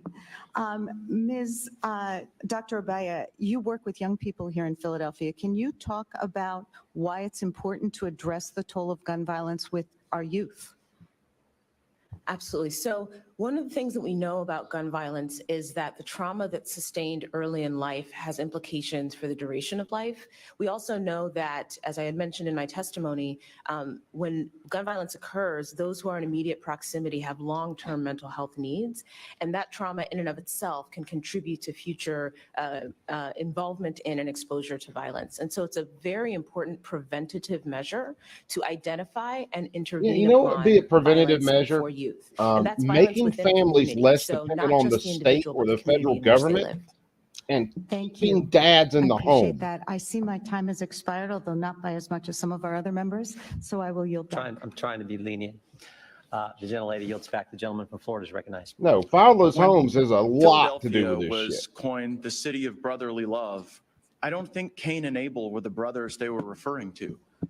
But it seems if you look at the major crimes in this fair city, they're increasing. The latest Pew report indicates that the number of major crimes, which is the combined tally of violent crime and property crime, has now reached a 20-year high. I was deeply moved by the testimony of Ms. O'Connor, Ms. Fitzgerald, and Dr. Fitzgerald, and I was stricken and a bit insulted that my previous colleague made mention of this as a circus, as you're here to hopefully lend greater understanding to policymakers about how to make death and violence less likely. Ms. Fitzgerald, your testimony almost brought Mr. Biggs and I to tears. We are sympathetic criers. But what was it like hearing Ms. Scanlon describe this as a circus? We certainly aren't circus animals. We are people. No, the circus I'm clowns are born the one and up raised there in this city. asking My you entire guys family's questions. here, and this city is suffering. How did you feel, Dr. Fitzgerald? We just met this morning, Ms. Scanlon, however, and with all due respect. It's going to get a we are lot circus more animals. rough, Lucky. My wife, my daughter-in-law that are here because we've suffered tremendous pain as you suffered when you were carjacked. I remember reading that article. So I keep very much in tune with what's going on here in the city. We have generations of Fitzgeralds, Moreros, that give back to the city. Her brother-in-law commutes back and forth from the county into the city to the poorest section of this city to give out food to, I'm sorry, your brother. Mike, don't insult Bozo the clown like that. But my point being, Bozo we wasn't have a that fucking vested interest stupid. in care, and we wouldn't be used as circus animals. We're telling a story, and we're smart enough to be intent enough to communicate properly and share what we feel and what our family feels. We're again, we didn't move here. We were born and raised here. We still have tremendous connections with this city. So we get feedback, and it goes back to. Well, Dr. Fitzgerald, if you don't mind, Yes, sir. I want to zero in because I was looking at really the election contest for Mr. Krasner, who everyone here, And most remember, folks here seem to have some Pennsylvania has objection with. basically And he cemented won overwhelmingly, and he said in his victory speech, more drop in boxes, Philadelphia, more mail-in this is a voting, movement all that. that has been led by Black You can and expect brown that joint and to get even broke worse. people and progressives. And if you're Black or brown or broke, you better be progressive, because there isn't much of an alternative. It seems to me that living Oh would yeah, be it'd an be hell on alternative, wheels sitting next to that fat fuck. right? Living is an alternative that is the reality for folks that live in communities like I grew up in West Philadelphia or in East Division. where There's my your wife West grew up. Philadelphia right there, These are the Agrizer. neighborhoods that are the poorest. These are the neighborhoods that have most of the gun violence within this city. And these are the ones that no one surveys, that no one talks to, that perhaps one or two representatives from those ends of the communities speak, and they don't necessarily speak for the people on the ground. Well, I also want to talk, zoom out a little bit, because Mr. Krasner made a remarkable admission in his election victory speech. He said, this is about a movement of progressive prosecutors who have taken office around the country. It is not about us as individuals. So, Ms. O'Connor, I wanted to give you a chance to react to that. And guess who's This funding all that? dynamic, this soft on crime, progressivism. Guess who It's spends not just millions an of dollars isolated to get these circumstance in one area, but the DAs who are these doing guys these policies, elected? they actually see themselves as part of a broader movement to impact the whole country this way. What's your reaction to that?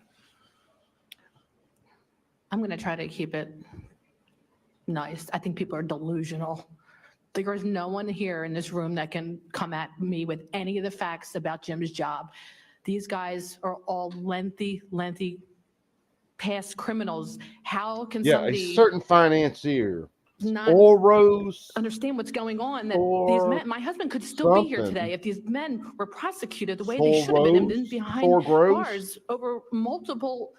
These guys have combined 8 to 10 murders underneath them. It's insane. They have been let out, and they know this. These are not, when people are killed in Philadelphia, people just can't wait to see the rap sheet of the person that did the shooting and how many times they have been let out. It is ridiculous.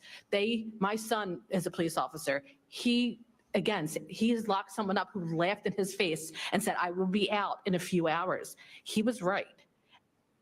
And our district attorney, oh my God, my son was in the police academy and this man came up to him as he was standing around the hero wall. And he said, how you doing there, sir? And my son looked at him like, are you crazy? He said, how am I doing? That's my father on the wall right there. And Larry couldn't even look at him and just turned away.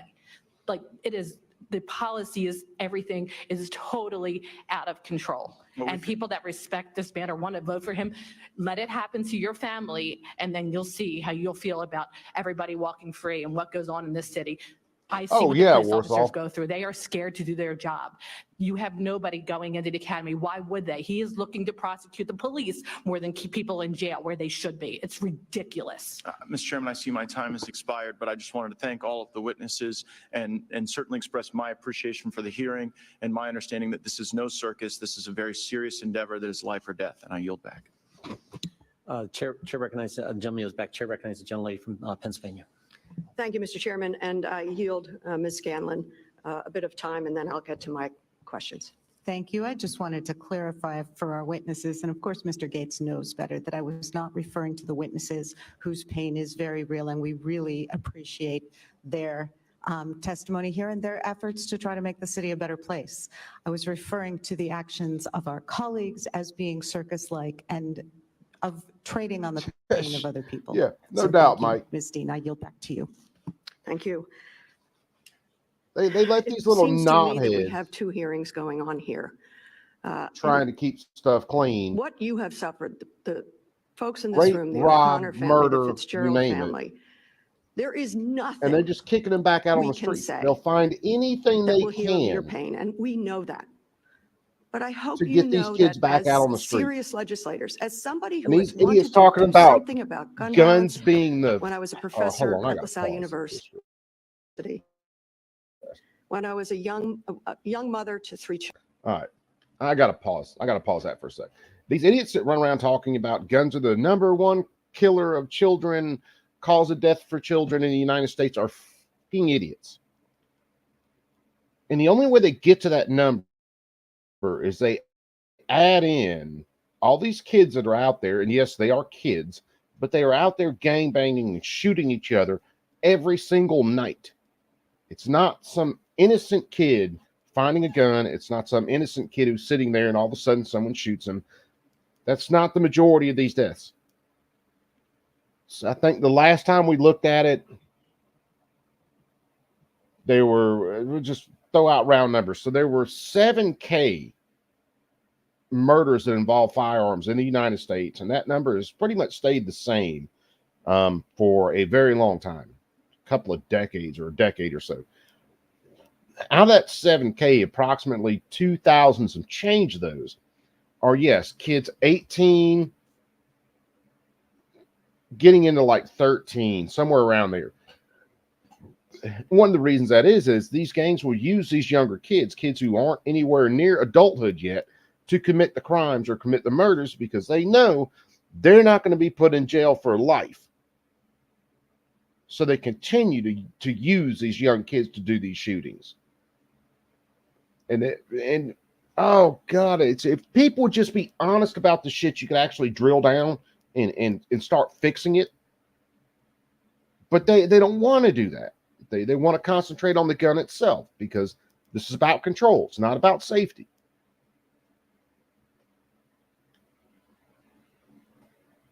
Children. Taking my kids to the Million Mom March 24 years ago. Some of us are very serious and intentional about wanting to do something. And so you might see some frustration in us. This very committee held a hearing to defund the ATF. Is that the right direction for this country to go? To defund an important law enforcement agency that helps legally armed been where doing these some criminals are getting the serious work guns? breaking those numbers down. That's why it's a little frustrating here. So again, your losses, we feel very, very deeply. I can't imagine. As a professor at LaSalle University, Hell, Zane, did slip in. Zane, what's going on, my brother? I had an adult woman in my night class who talked a lot. We'd meet in conference Hey, about there's her Sister writing. Vanessa. What's Talked up, a lot sis? about her precious 15-year-old sons, twins. And then the next semester, I read in the newspaper of one of the 16-year-olds being shot and killed based on a gripe, some gripe among 16-year-olds with guns. Let's get serious about how do we get these guns out of people's hands.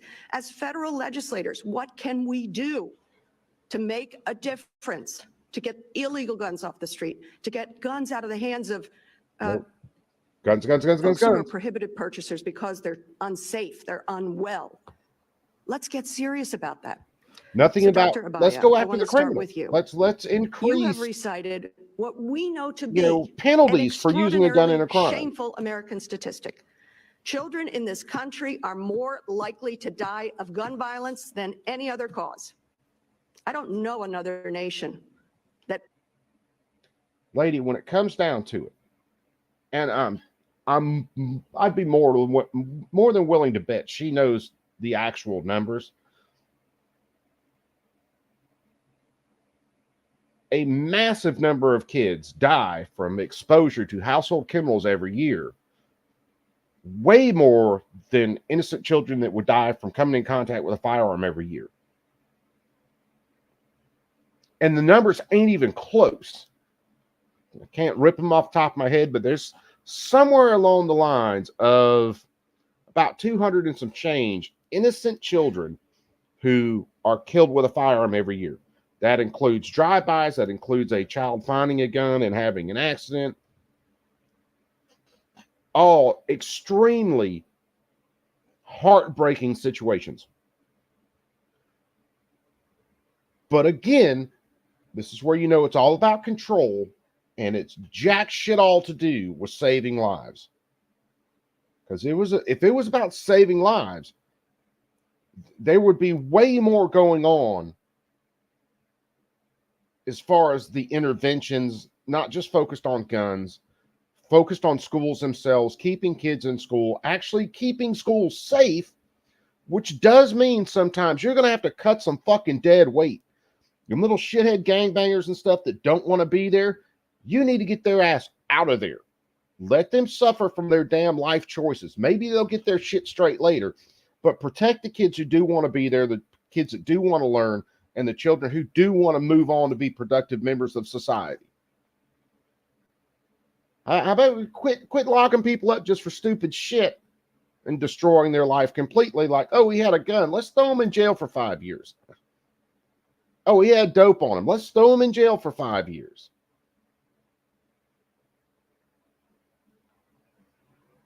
Prosecute crimes that actually have victims. If someone's smoking a bowl, no victim. Someone has a gun on them, no victim. But no, you don't want to focus on it. You want to focus on some fucking tool. Take all of them off the planet right now. That just means that these gangs are just going to hit people using more bodies and more violent people, clubs, bricks, you name it. You haven't stopped a single death. As a matter of fact, you are going to cause more deaths because people that defend themselves with firearms aren't going to have those as tools to defend themselves.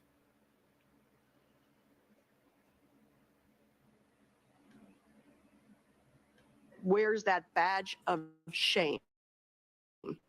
That's the United States. That's not just Philadelphia, folks. That's the United States. You're in the trenches. You're dealing with families who are dealing with these incredible losses. What are the most effective things we can do? And you have cited the statistics in Philadelphia, unlike what some of my colleagues said, crime down 38.28%, homicide, rape down 22%. But let's just stick with the gun violence. What we are already the know effective the things intent. going on in this city, regardless of the Krasner argument that's going on? What's going on that's effective and is bringing down this rate?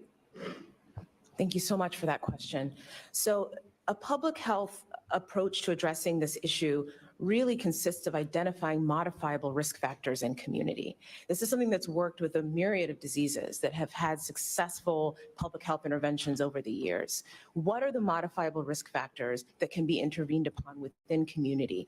These start with the individual, but also involve the entire community, even the built environment. And right here in Philadelphia, some of the most seminal studies have been done that demonstrate the impact of these strategies. So I mentioned CVI. These are strategies that identify people who are at highest risk of near-term violence with an aggressive case management plan.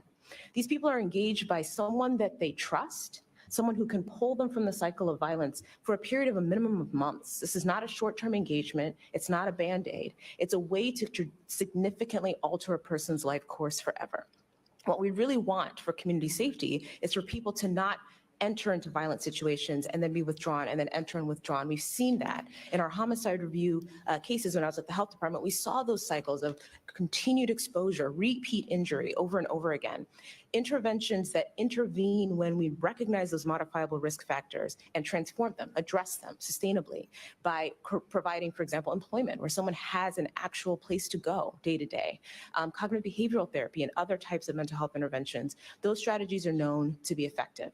There are other things that have been studied in the city of Philadelphia, such as changes to the built environment. As I mentioned, greening, which had a measurable impact on reducing violence in the areas that were transformed. This is community transformation that has impacts actually beyond gun violence. So I think that the thread of hope here is that there are interventions that are proven. There's promising research being conducted every day, and there's a lot to invest in that could really change lives. Thank you for your work on this. What is a public health crisis? We have another public health crisis going on, which is addiction. And so I invite the chairman to please come. Take a look at what is going on in Kensington if you want to be serious about doing anything around addiction and mental health. And I'll end with Mr. Garber. That's a public health approach. What have you been doing at the state level that's been successful with the Democratic House that we should take to the federal Again, level? the Democrats are the I ones who think we care. found ways to find common ground. Right now, we're really focused on firearm trafficking, especially. I was talking to a detective in Montgomery County yesterday about how lapses and slowness in the electronic records of sale system, which is our state public background check system, is impacting their ability to identify traffickers, before someone loses their life. And so we're working with Republicans and Democrats on legislation to address that. And already in the last year, we've had 3 bills, the extremist protection order bill, ghost gun ban, and a universal background check bill. And the background check bill is really important for Congress to look at, because in Pennsylvania, while we have an extremely strong state-based background check law, that we see guns travel up from my home state of Georgia, from the south, up the iron pipeline, right into Philadelphia, and cause There this we go with that violence. iron pipeline. I thank you, and I thank you, Mr. Chairman. I'll yield back. Oh, Gentleman, excuse me, I do have a unanimous request. Gentleman, recognize. Consent. I ask unanimous consent to enter into the record the Philadelphia Police Department Major Crimes Report citywide 2024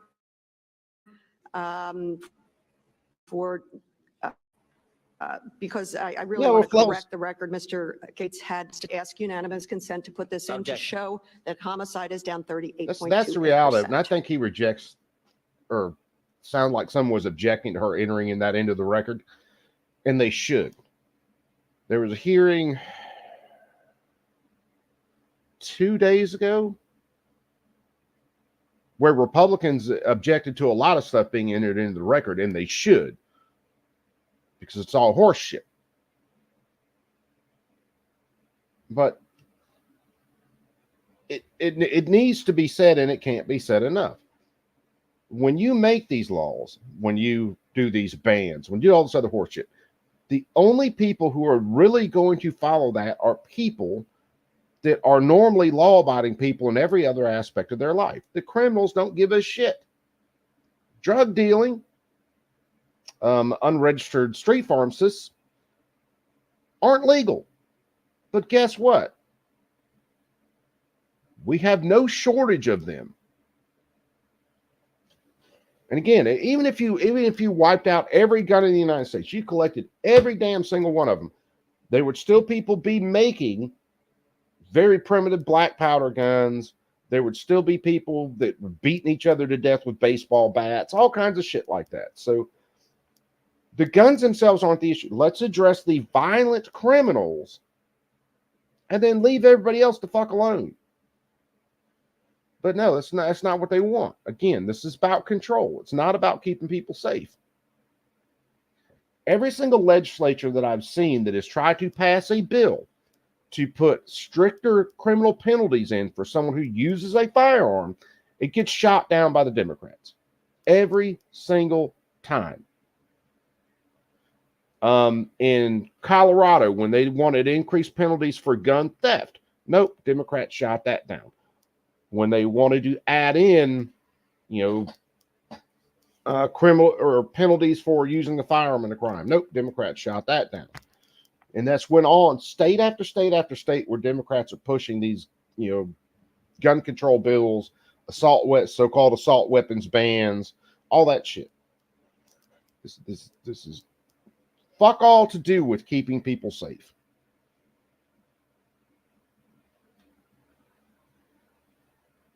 Without objection, gentleman yields back. Gentleman from Virginia. Mr. Chairman, can I recognize for unanimous consent? Sure. Yeah, Mr. Chairman, I just seek unanimous consent to enter into the record the 2023 Pew report that indicated that major crimes were to a 20-year high, which combines violent crime and property crime. Without objection. Gentleman from Virginia is recognized for Mr. 5 minutes. Chairman, if we're doing unanimous consent, I have a couple as well. Gentlelady from Pennsylvania is recognized. There's a January 18th, 2024 article from the Philadelphia Inquirer by the Director of the National Institute for Criminal Justice Reform entitled "How Philadelphia Reduced Gun Violence in 2023."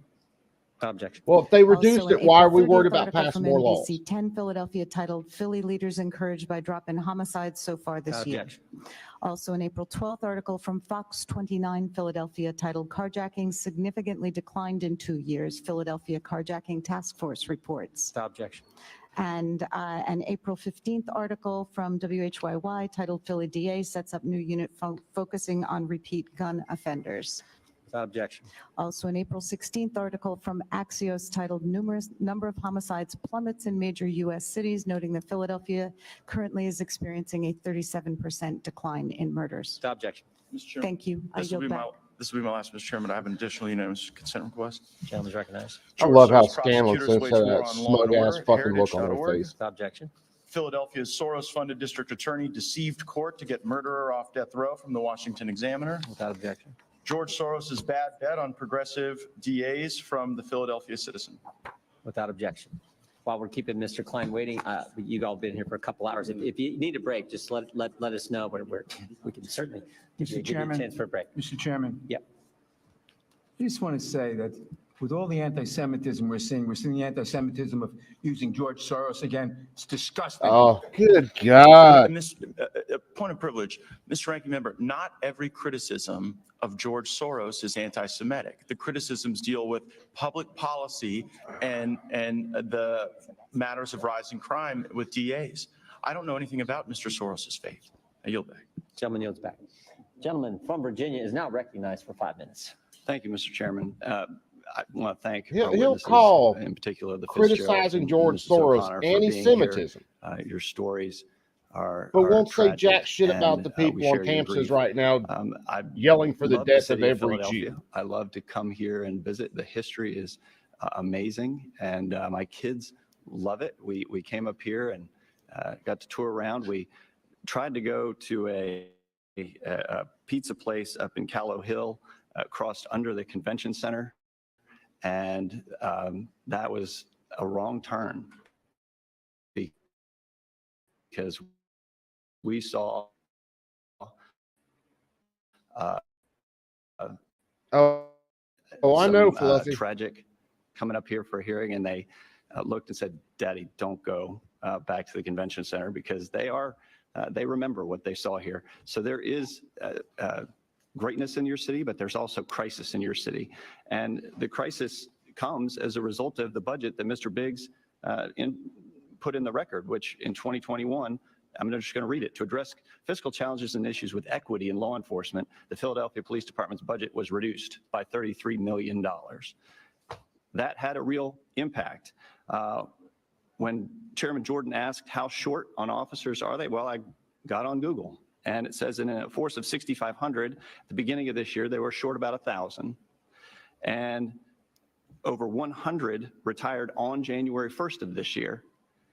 Over the next 2 years, another 600 are scheduled to retire. There is a crisis in confidence among law enforcement. And that is having a real impact on crime in Philadelphia. Over the last year, property crimes, including retail theft and carjackings, have risen by more than 15%. Retail theft has increased by almost 28%, while vehicle theft has skyrocketed by 72%. And that comes from this district attorney that refuses to prosecute. Mrs. O'Connor, I wanted to ask you in particular about when you mentioned in your testimony about the 4 men involved in your husband's shooting, at least 2 had prior convictions for violent crimes, including murder. And at least 2 had lenient sentences and were out on bail or parole. Can you just go into detail a little bit on that? And what that does to crime in the city? It's, again, I wish I had the time to go through and pull up all 4 of their prior arrests. It's, these guys were, there was 1 over 21, the rest were under 19, 18 years old. And just the amount of, I guess it starts with the gun charges that they were arrested for. And to be let out on that, well, why? You know, you commit a crime, you should be in jail, you should stay there. And One, if it's to a be let simple out, gun and then charge, they to had a find gun, out, like they I should said, the never main be arrested shooter, for that. 5 names he wrote on that wall in the prison cell, proudly, very proudly. I mean, 19 years old. It doesn't make any, at the time of the case, my daughter was 19. I'm like, this woman's in the Air Force trying to get her, you know, life together and figure it out. Or she could have sat home and just shot people and sell drugs and, you know, and got away with it for how many years? It didn't, this doesn't need to happen, and it's continuing to happen. And, you know, the low bail is what brings people out. This is why I said federally, thank God that that job is not in Larry Krasner's hands. I would totally believe that at least 1 to 2, maybe 3 of them would be out by now. And it's just, and there's so much, the crime is just out of control. And I get really emotional talking about it because Jim should still be here.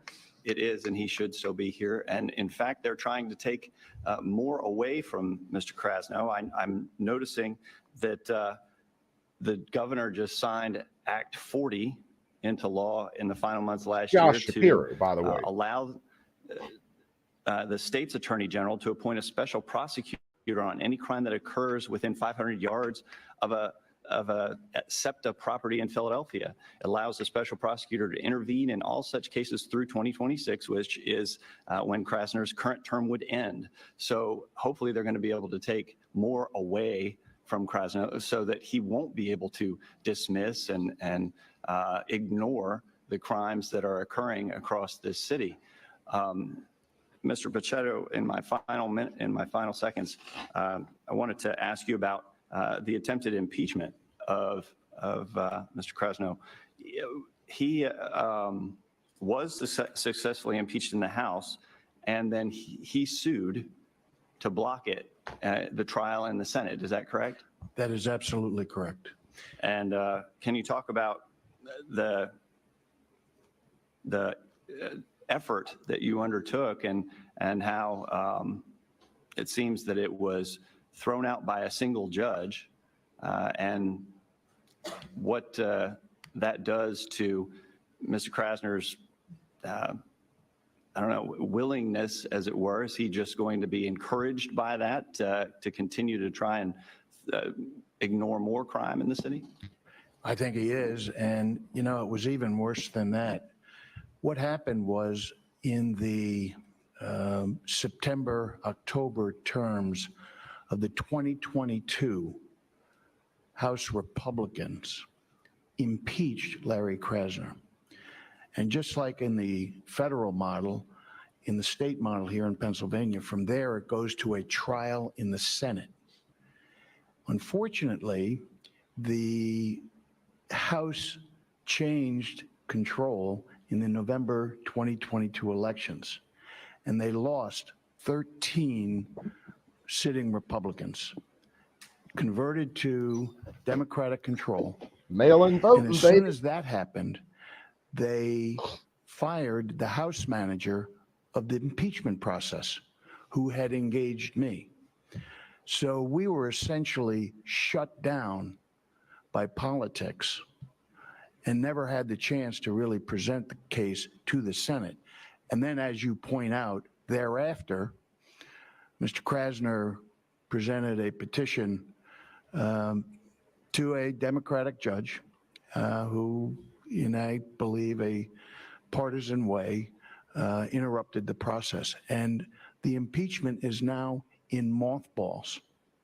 But, you know, I wish to point out one of the biggest issues in the Krasner impeachment has nothing to do with whether crime is rising or crime is going down or that type of thing. It's the manner in which he disregards victims of crime. Victims have state and federal rights. And most recently, Larry Krasner was held in contempt of court in federal proceedings, where he directly lied to the court about consulting with victim crime families in implementing reductions in sentences. It was a direct lie. He was called out on it. It was confirmed in the Third Circuit. It's an act of misconduct. Thank you. Thank you. Gentleman yields back. Gentleman from North Carolina is recognized. Thank you, Mr. Chairman. And I want to just thank all of the witnesses for being here. I was born in Philadelphia. My father, his entire family's from Philadelphia. And so every time I come back, it has a special place in my heart. And I do believe that every single one of you here wants Philadelphia to be the best that it possibly can be.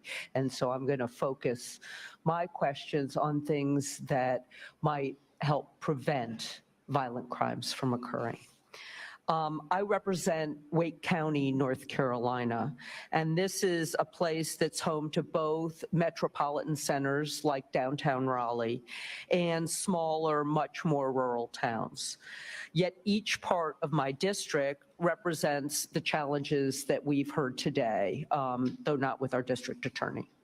But what we've seen is that violence isn't segregated to large cities or democratic areas. Today we have violence because it's easier than ever to access a firearm and to access it illegally.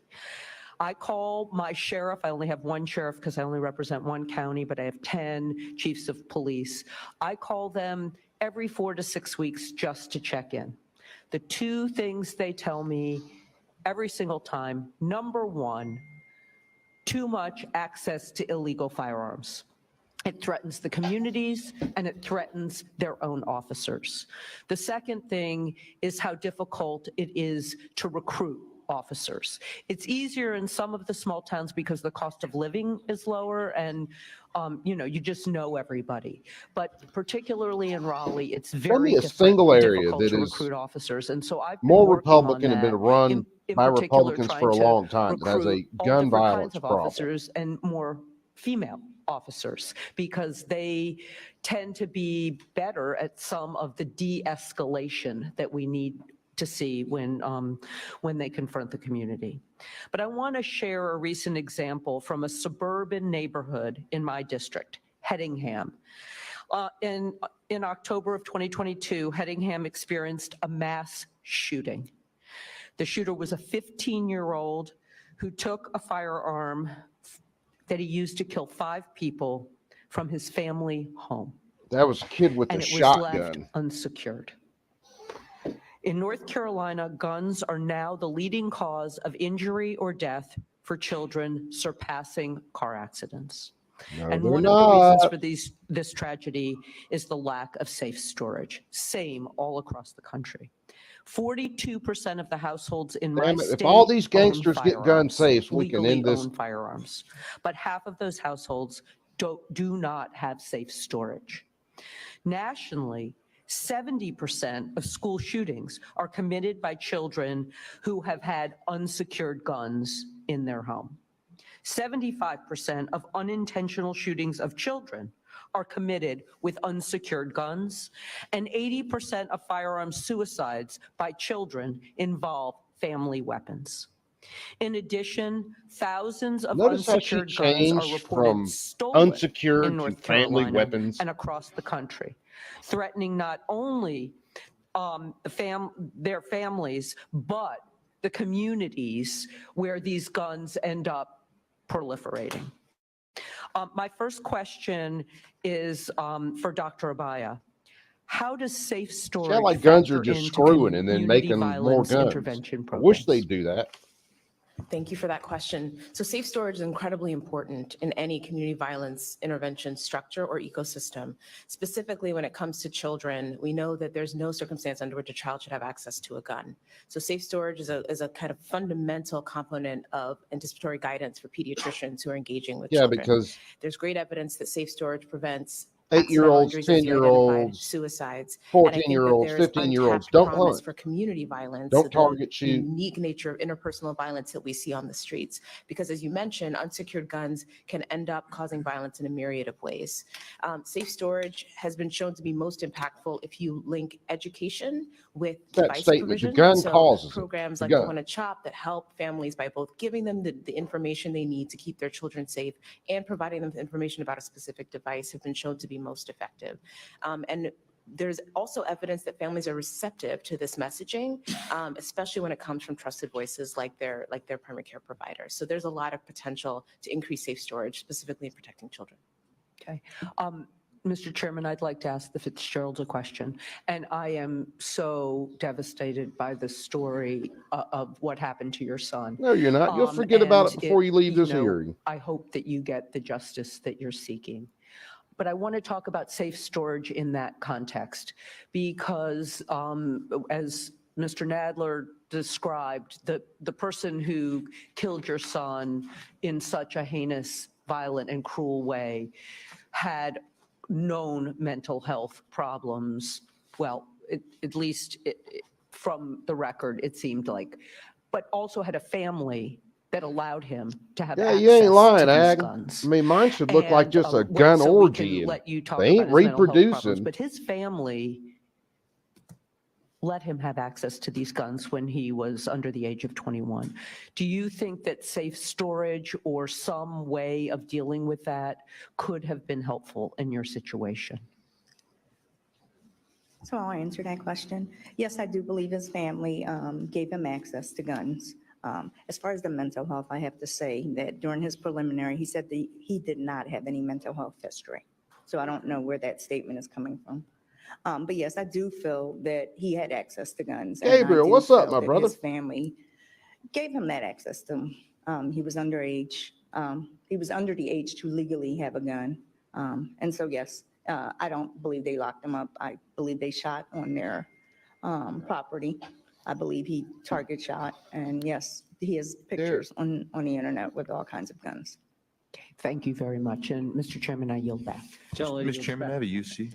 Gentleman's recognized. Thank you, Mr. Chairman. I want to put in a Pew Trust report, which indicates that my home state, my home community, Phoenix, one of the highest per capita gun ownerships in the nation, constitutional carry, has one of the lowest homicide rates, 8 per 100,000, which is 3.5 times less than Philadelphia.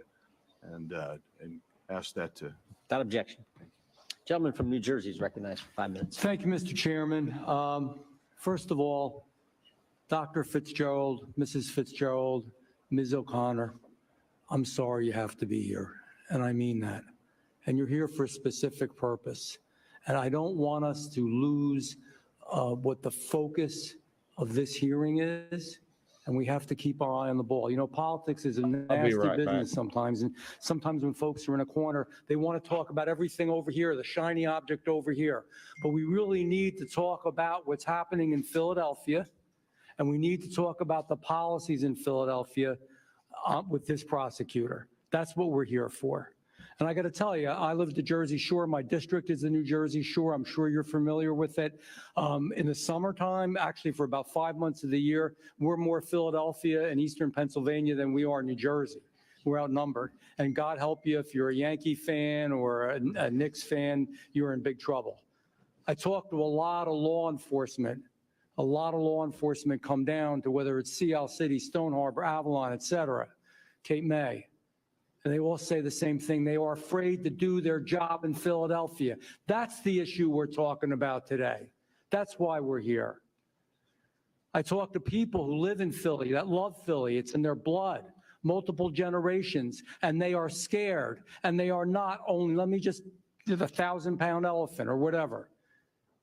They're not all white. They're white, they're black, they're Hispanic, they're Asian. They're all afraid because violence is, we're all afraid of it, and we all deserve to live in a safe home, in a safe neighborhood with police that can do their job. And you know, we're talking about the death penalty and Donald Trump and ghost guns and George Soros and anti-Semitism. No, George Soros, the issue is he purposely and willfully has made it a goal of his to liberalize and change prosecutors throughout the United States of America, including Philadelphia, and is directly involved. It has nothing to do with anti-Semitism. We talk about political agendas, safe storage. That's not the issue today. They're important issues. Some of them are, some of them quite frankly aren't, but some of them are. It's not the issue. You know what the issue today is? It's enforcing the law. It's against the law. It's against the law to murder. It's against the law to beat people to death. It's against the law to distribute drugs. It's against the law to carjack. It's against the law to steal it. But we are not enforcing the law in the city of Philadelphia and in many other locations in the United States of America. And we can talk about all these other issues that people are bringing up today, but that's the issue that we're here for. Larry Krasner. I'm sorry, I'm going to say it because, you know, I'm a blunt guy. I'm not an attorney, I'm a dentist. And we just say it right out there. He's a bad guy. He's doing bad things. Larry Krasner, cops are in danger because of what he does. Larry Krasner, and I hate to say it this way, I don't know how else to say it though. Your son, your husband isn't here because of his policies? It's common sense. How can you keep leaving people out over and over and over again when they've killed and raped and stolen and hurt others?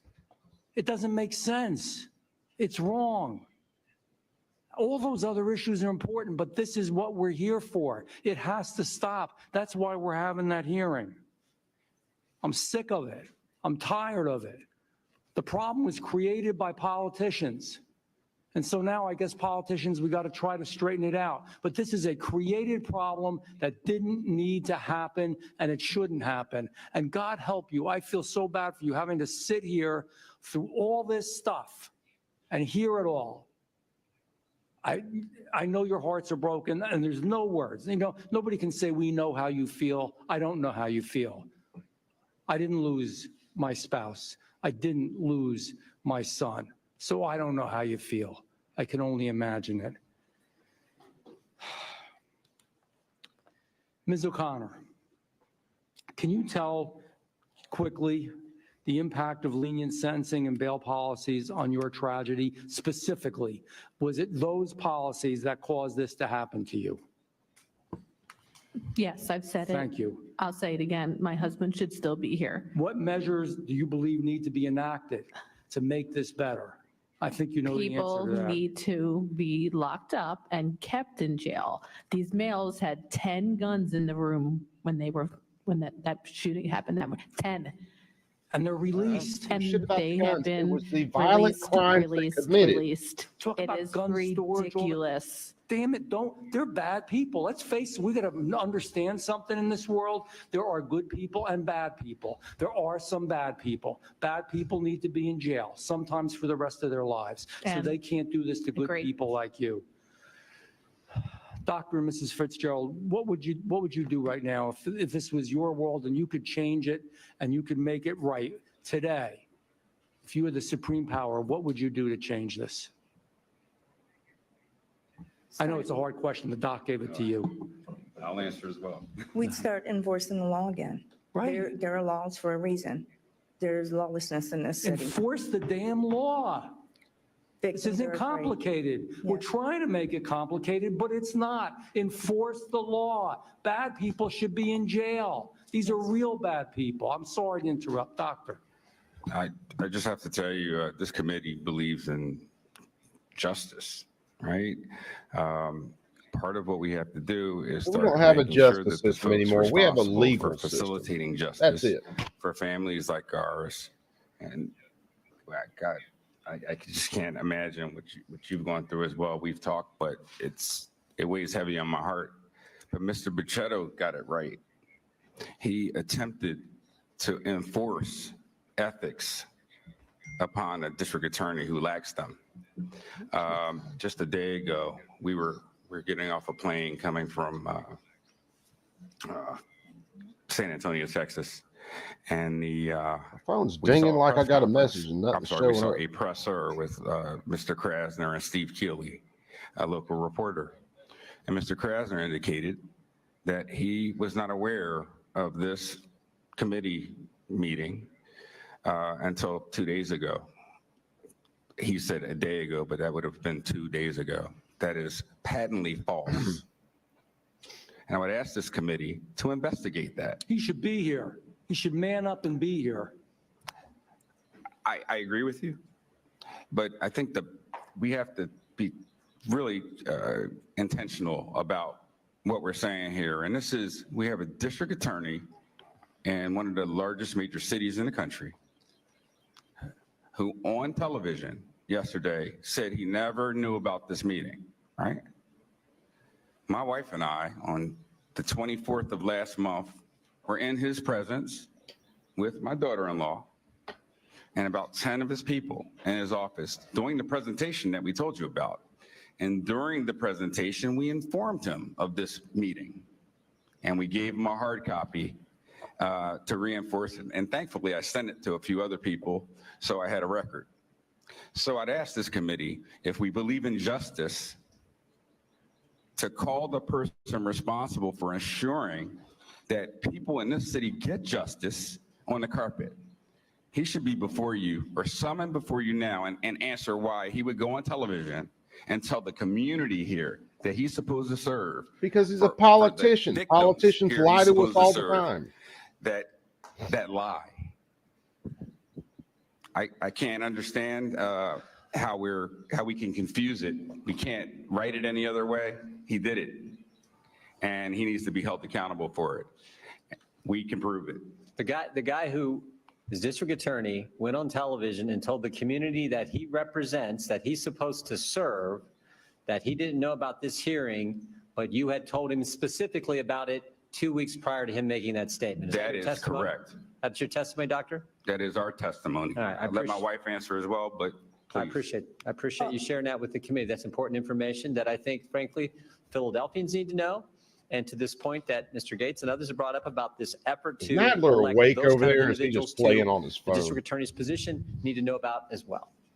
Gentleman yields back. Appreciate that. The gentleman from Maryland is recognized. Thank you, Mr. Chairman. I've only got 5 minutes, but I do want to pursue this issue about whether Mr. Krasner was invited or not, but we can come back to that in a moment. My understanding was that he was not, but we Was should. invited. That wasn't what, that wasn't what. I'm not Mr. saying, Fitzgerald said.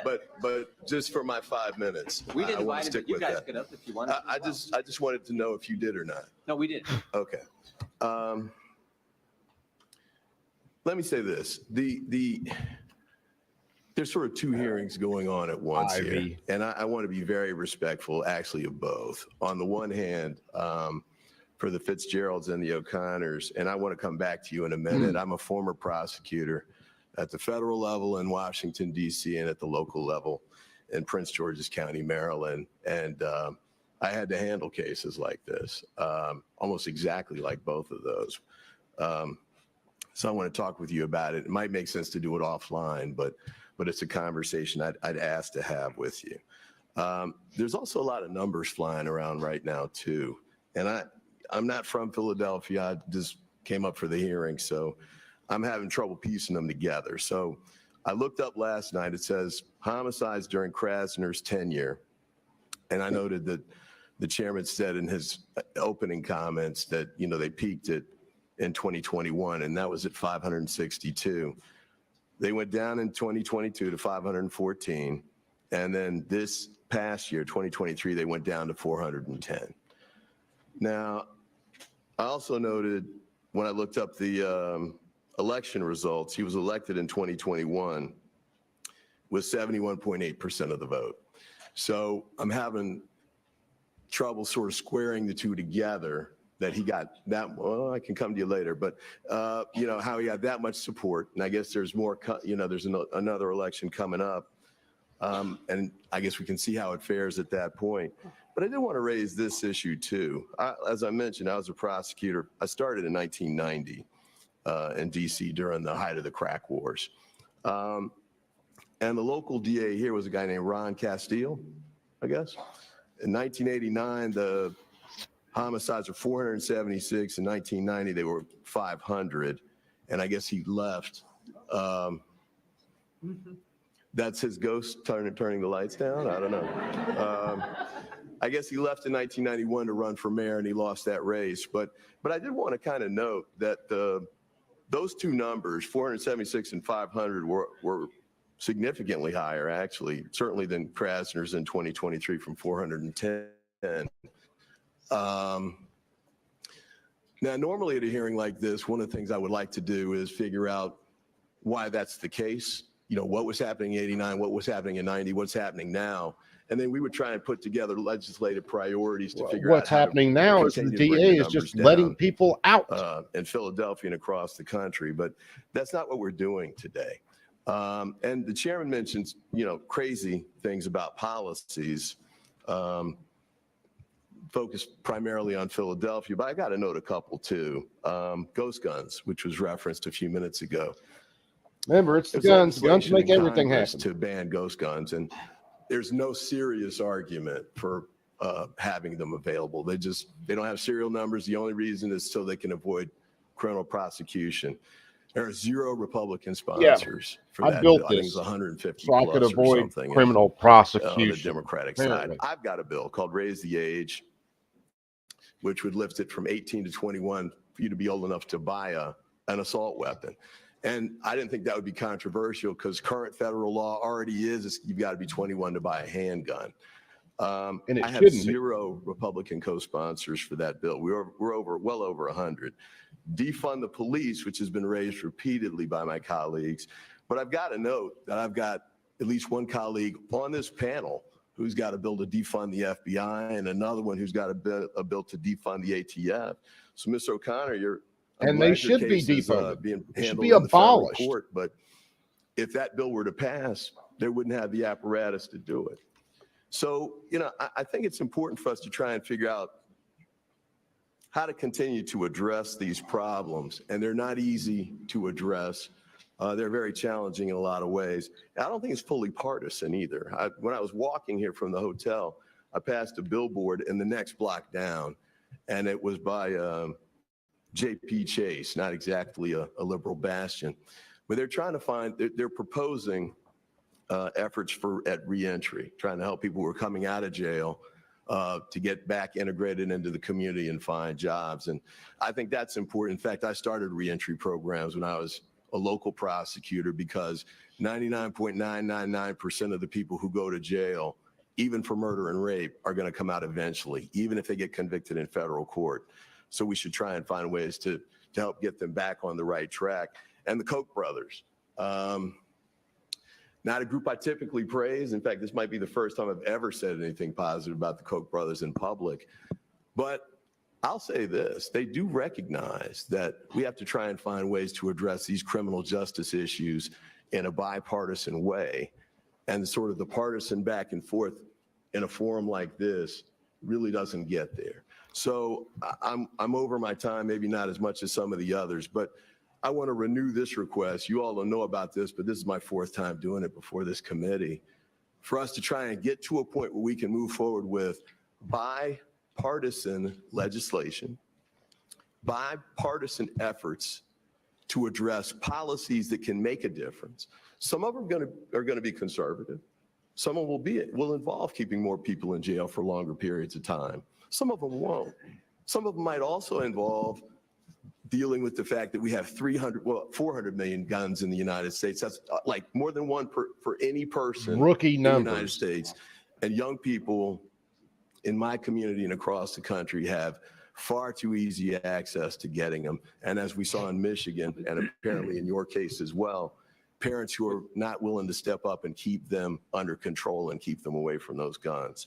So look, I thank you all for being here, Ms. O'Connor, the Fitzgeralds in particular, because this is a weight you're going to have to carry for the rest of your lives. And you're doing an outstanding job with it based on what I've seen today. And I encourage you to do it because it's important to keep the pressure on. Them. Beyond Larry Krasner, Asking them a folks question. like the House Judiciary Committee who can do bigger things than we're doing today to try and address the issues that you've raised. Thank you for what you're doing. And Mr. Chairman, I yield back. Yeah, I appreciate it, gentlemen. Gentleman yields And back. I would actually just say to the praise gentleman's, Krasner request for bipartisanship during the hearing. We did that 2 days ago. Your bill. Oh, can I mention that? Can I mention that? Recruit and retain. So we passed a bill 2 days Gentleman's ago. recognized again. Thank you. So I co-sponsored it with a Republican from Texas. And we just thought the bill would fly through. But one of my Republican colleagues actually objected to the bill. In fact, it was more than it was 2. So we know with a voice vote. But this is a bill to get more police officers, to find ways to get more police officers to join and to keep them around. Let the record show the chairman did not object. I've supported the legislation. The chairman, I thank the chairman for that. I really do. But it's an example of the automatic sort of going to corners. All right, this should be winding down. I got to stop it here in a little bit and go pick my daughter I up think anyway. that bill will be on the floor in a couple of weeks and will likely pass the House of Representatives, which is what I think the gentleman from Maryland would like to see. Appreciate the gentleman. Gentleman yields back. The gentleman who came the farthest, the gentleman from California, is recognized. There are 2 sites that we should never see in this country, but have become all too familiar in places like this. The first is open air drug markets.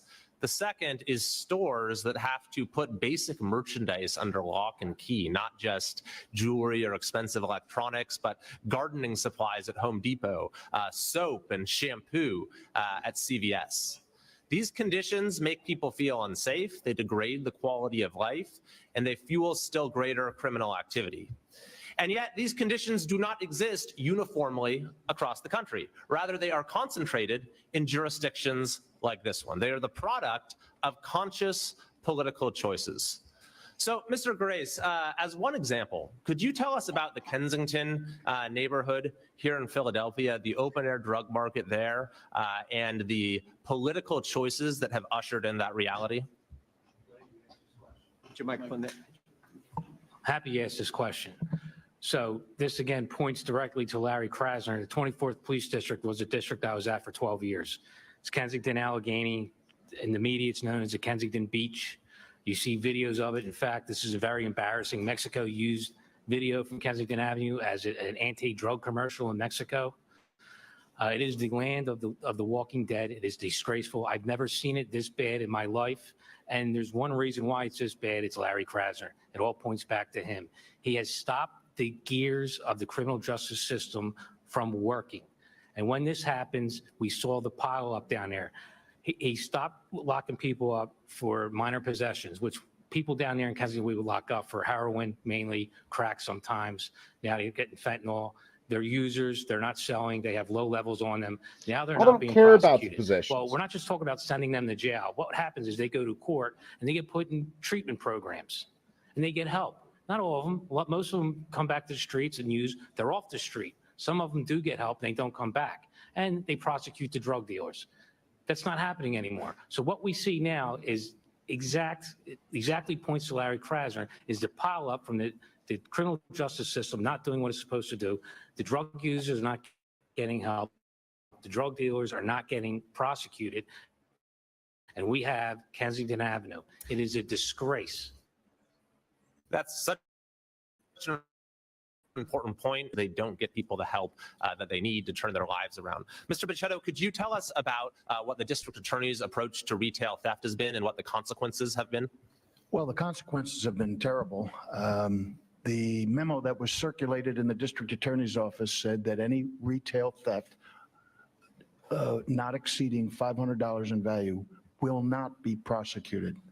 The line DAs are to stand down and dismiss the charges.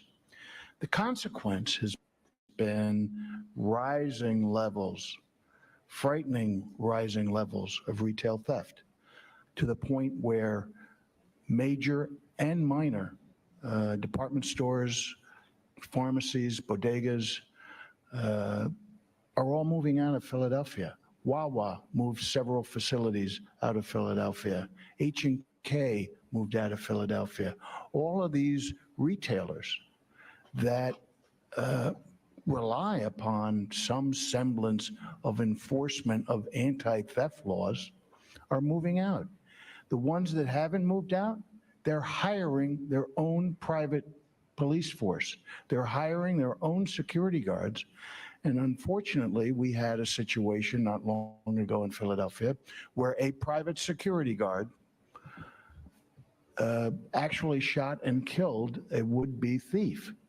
Now, I think I remember that case. Would-be thieves of minor amounts of money being shot to death. But that's what happens when the system won't react and the system won't operate and people take matters into their own hands. That's right. I thought we, years, decades, centuries ago, got past the idea of people taking matters into their own hands and having an organized law enforcement system for a civilized society. That's right. We do not have that any longer in Philadelphia, thanks to Mr. Krasner. The link couldn't be clearer between the political choices and the reality that folks are forced to cope with. And, you know, for the last year, Mr. Chairman, this committee has been examining the crime crisis that exists in cities across this country. And everywhere we look, it's the same story. It's the same three causes. It's criminal laws that don't have appropriate consequences for criminal activity. It's police departments that have been deprived of funding and personnel. And it's prosecutors who refuse to fairly and even-handedly enforce the law. It is the triumph of politics over public safety. And I agree with my colleague from Maryland 100%. We need to have bipartisan support for restoring the proper place of public safety. Fortunately, that is, I think, what you're seeing right now, is the pendulum is starting to swing back towards sanity. Even in my home state of California, the district attorney of San Francisco was recalled.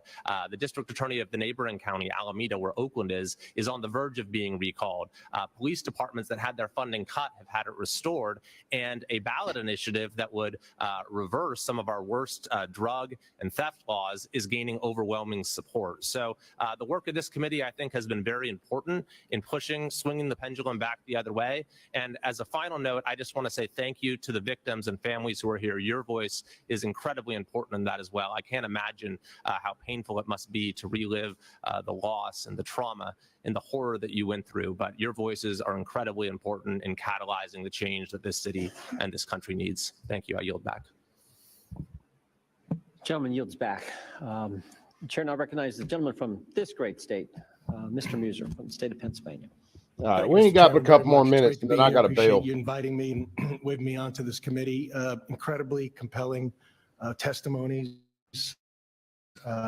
Just feel so much emotion towards each one of your testimonies. Certainly to the Fitzgeralds, beyond condolences, Stevens, Ms. O'Connor.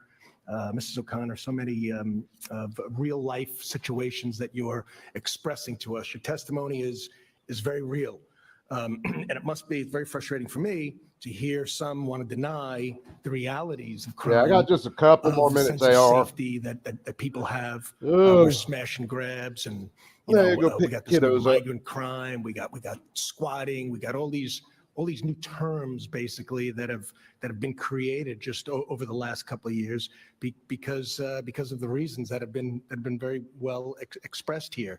Also the character of the district attorney. I mean, the list goes on. Us in Pennsylvania know this individual and know his shortcomings, and yet he does get reelected overwhelmingly, and he can't even tell the truth about whether or not he knew about being here, which under testimony, Dr. Fitzgerald stated emphatically, yet was even questioned. Even that was not treated in a credible manner. We can't face reality. We're certainly not going to solve the problem. So crime is out of control. Since Krasner's been in, murders in Philadelphia, no matter how you slice it, are up over 30%. There's minimal enforcement that takes place. I mean, look at our campuses, even University of Pennsylvania, certainly Columbia, UCLA, the list goes on. There's no enforcement taking place. It was allowed to fester until it got to a breaking point, and finally they went in. And that's what's happening on our streets when you just let it go. And I don't have to tell you, Dr. Fitzgerald or Mr. Garace, you know That's why it's so important for people to be able to carry for their own self-defense. Prosecutors are simply not prosecuting. As a matter of fact, in Philadelphia, the prosecution rate of violent criminals is down under 30%. 6-7 years ago, before he got into office, it was nearly 70%. And you know what? In most cities, many cities anyway, it is that high. Compare Philadelphia to San Diego. San Diego has a prosecution rate above 70%. Krasner, by the way, no longer provides the data on his prosecution rate. So we think it's about 30%. Similar size cities, Philadelphia is a little bit larger. Philly last year down from 509 murders. Yeah, you and me both, AR. New York City, which was 1/4 the population. Last year was 389. San Diego, that prosecutes violent crimes over 70% of the time, had 45 murders. Homicides, murders. So anyway, and so that's number one. Number two is the defunding of the police. The numbers are clear. The numbers don't lie. Since 2020, the Philadelphia Police Department is down $66 million. Now, the size of their budget and all is, I believe, about $750 million. But I mean, it's almost 10% since 2020, inflation and everything else. So hundreds, thousands, Mr. Garace stated. Down in recruitment and in force. So let's let me ask you, Mr. Fitzgerald. We already stated how Krasner lied, so we won't cover that again. But do you believe that Krasner is not prosecuting those who break gun laws, not enforcing simple gun laws that some feel are the answer to all this, but are gun laws that exist in Pennsylvania and Philadelphia being enforced, or are they being let Yeah, out as dude, well? there's I know in one As lawsuit a against chief their of police rule, in there's another state 26 now, it's states hard right for me now to that are focus suing. simply upon Philadelphia. However, I obviously have deep roots here within the police department. And I will tell you that there is a dramatic effect in the city for when there is a lack of prosecution for gun-related Yeah, crimes. matter of I'll fact, cite I an haven't watched it instance. yet, I have but a family member Guns and that's in Gadgets put out a politics here video on it earlier today. who was in his district, and he said hello to someone that he knew probably should have been in jail. He talked to the person and said, "What's going on? You just got arrested for having a gun." This person had been arrested 5 times for having firearms in their possession, and said, Yeah. "You know why I'm out." So if these gun laws were enforced, you think there'd be less gun violence? I believe that if these gun laws here in the state, in the Commonwealth of Pennsylvania, were being prosecuted effectively, were being pursued effectively, would work. We're not perfect. No one's perfect. We're not asking that a district attorney's And office again, be that- perfect or even legislature. Just having a But gun what we should can never ask be a for crime. is there be a semblance of civility. Sure. And that civility comes with having the rule of law. And when the rule of law is not enforced, you have anarchy. And we're seeing anarchy in our cities. I'm in Colorado now. I've been a police chief in Iowa. I've been a police chief in Texas twice, Pennsylvania. Fortunately, I'm able to sort of see across the country what the ebbs and flows of violent crime, cause Yeah, they people are. They and have. what gun-related violence cause. Mr. Grace, do you feel that the morale of police is low due to disrespect, defunding, and demoralizing?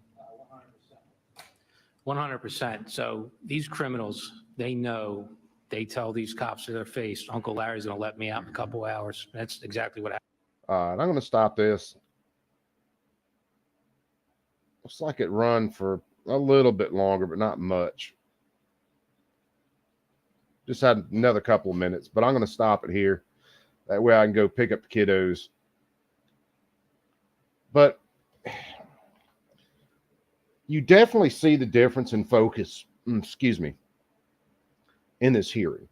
You have some people who want to focus on the actual violent criminals and other people that want to focus on a tool. Focusing on the tool isn't going to stop anything. Focusing on the violent criminal, getting into the things that actually drive that crime, that's what solves problems. But if you think a safe storage law is going to stop these little ass gangsters from running around and shooting each other and robbing people and raping people and all this other stuff, you're an idiot. Violent people that should be in prison, just letting them back out on the street is driving a lot of this. Got to focus on the violent people. Otherwise, you're not stopping anything. Take away all the guns. Someone wants to commit a mass murder. What do? They run a car through a parade, kill 8 people. People still want to rob somebody. People still want to murder people. There are 90,000 other weapons that someone can use to do that. So, man, this is the reason I wanted to watch this. It's the reason I wanted to show it off, because I pretty well knew what the focus would be from both sides, basically. One side's always going to be the tool. The other side somewhat focuses on the tool, but mostly on the individuals actually committing the crime. The tool itself doesn't even matter. It's nothing. So it's an inanimate object. You have to focus on the people that are actually doing these things. That's the only way you fix it. It's the only way it gets better. And we'll see where this goes. I still have a very sneaky suspicion, called a sinking suspicion, that here in the next little while, this is just going to get worse and worse. And definitely, if Democrats maintain the level of control they have now, get the White House, and then gain some control, well, this just gets exponentially worse. And then all we'll see is infringement after infringement, more gun laws, possibly a packed court, you name it. And there's plenty of shit going on in PA. Like I said, they have basically went through and changed their election laws that will make it much easier for leftists to cheat in elections. It's the only way to put it. To ballot harvest, to mail-in votes. We know where all that goes. And then they've made it a bunch easier. They basically took everything in 2022 and just cemented it. So it's how you end up with Josh Shapiro going to their governor. So anyway, Perks, let me get out of here, guys, man. I love all you guys. You know the drill, man. You guys keep that thing on you at all times. When you're out and about, be aware of your surroundings. If something looks funny, it more than likely is funny. Try to get away from it. And one of these nights, I'll talk about something that happened not too long back with me that could have been one thing, but looked awful fishy. I got my little fat ass off the X and went somewhere. But anyway, you Perks be cool. Have a great rest of the day, guys. Who knows? We might fire something up later just to sit around and shoot the shit without going through the pain of some of these hearings. But I love you guys. You Perks be cool. We'll catch you on the next one, man. All you guys have a great day.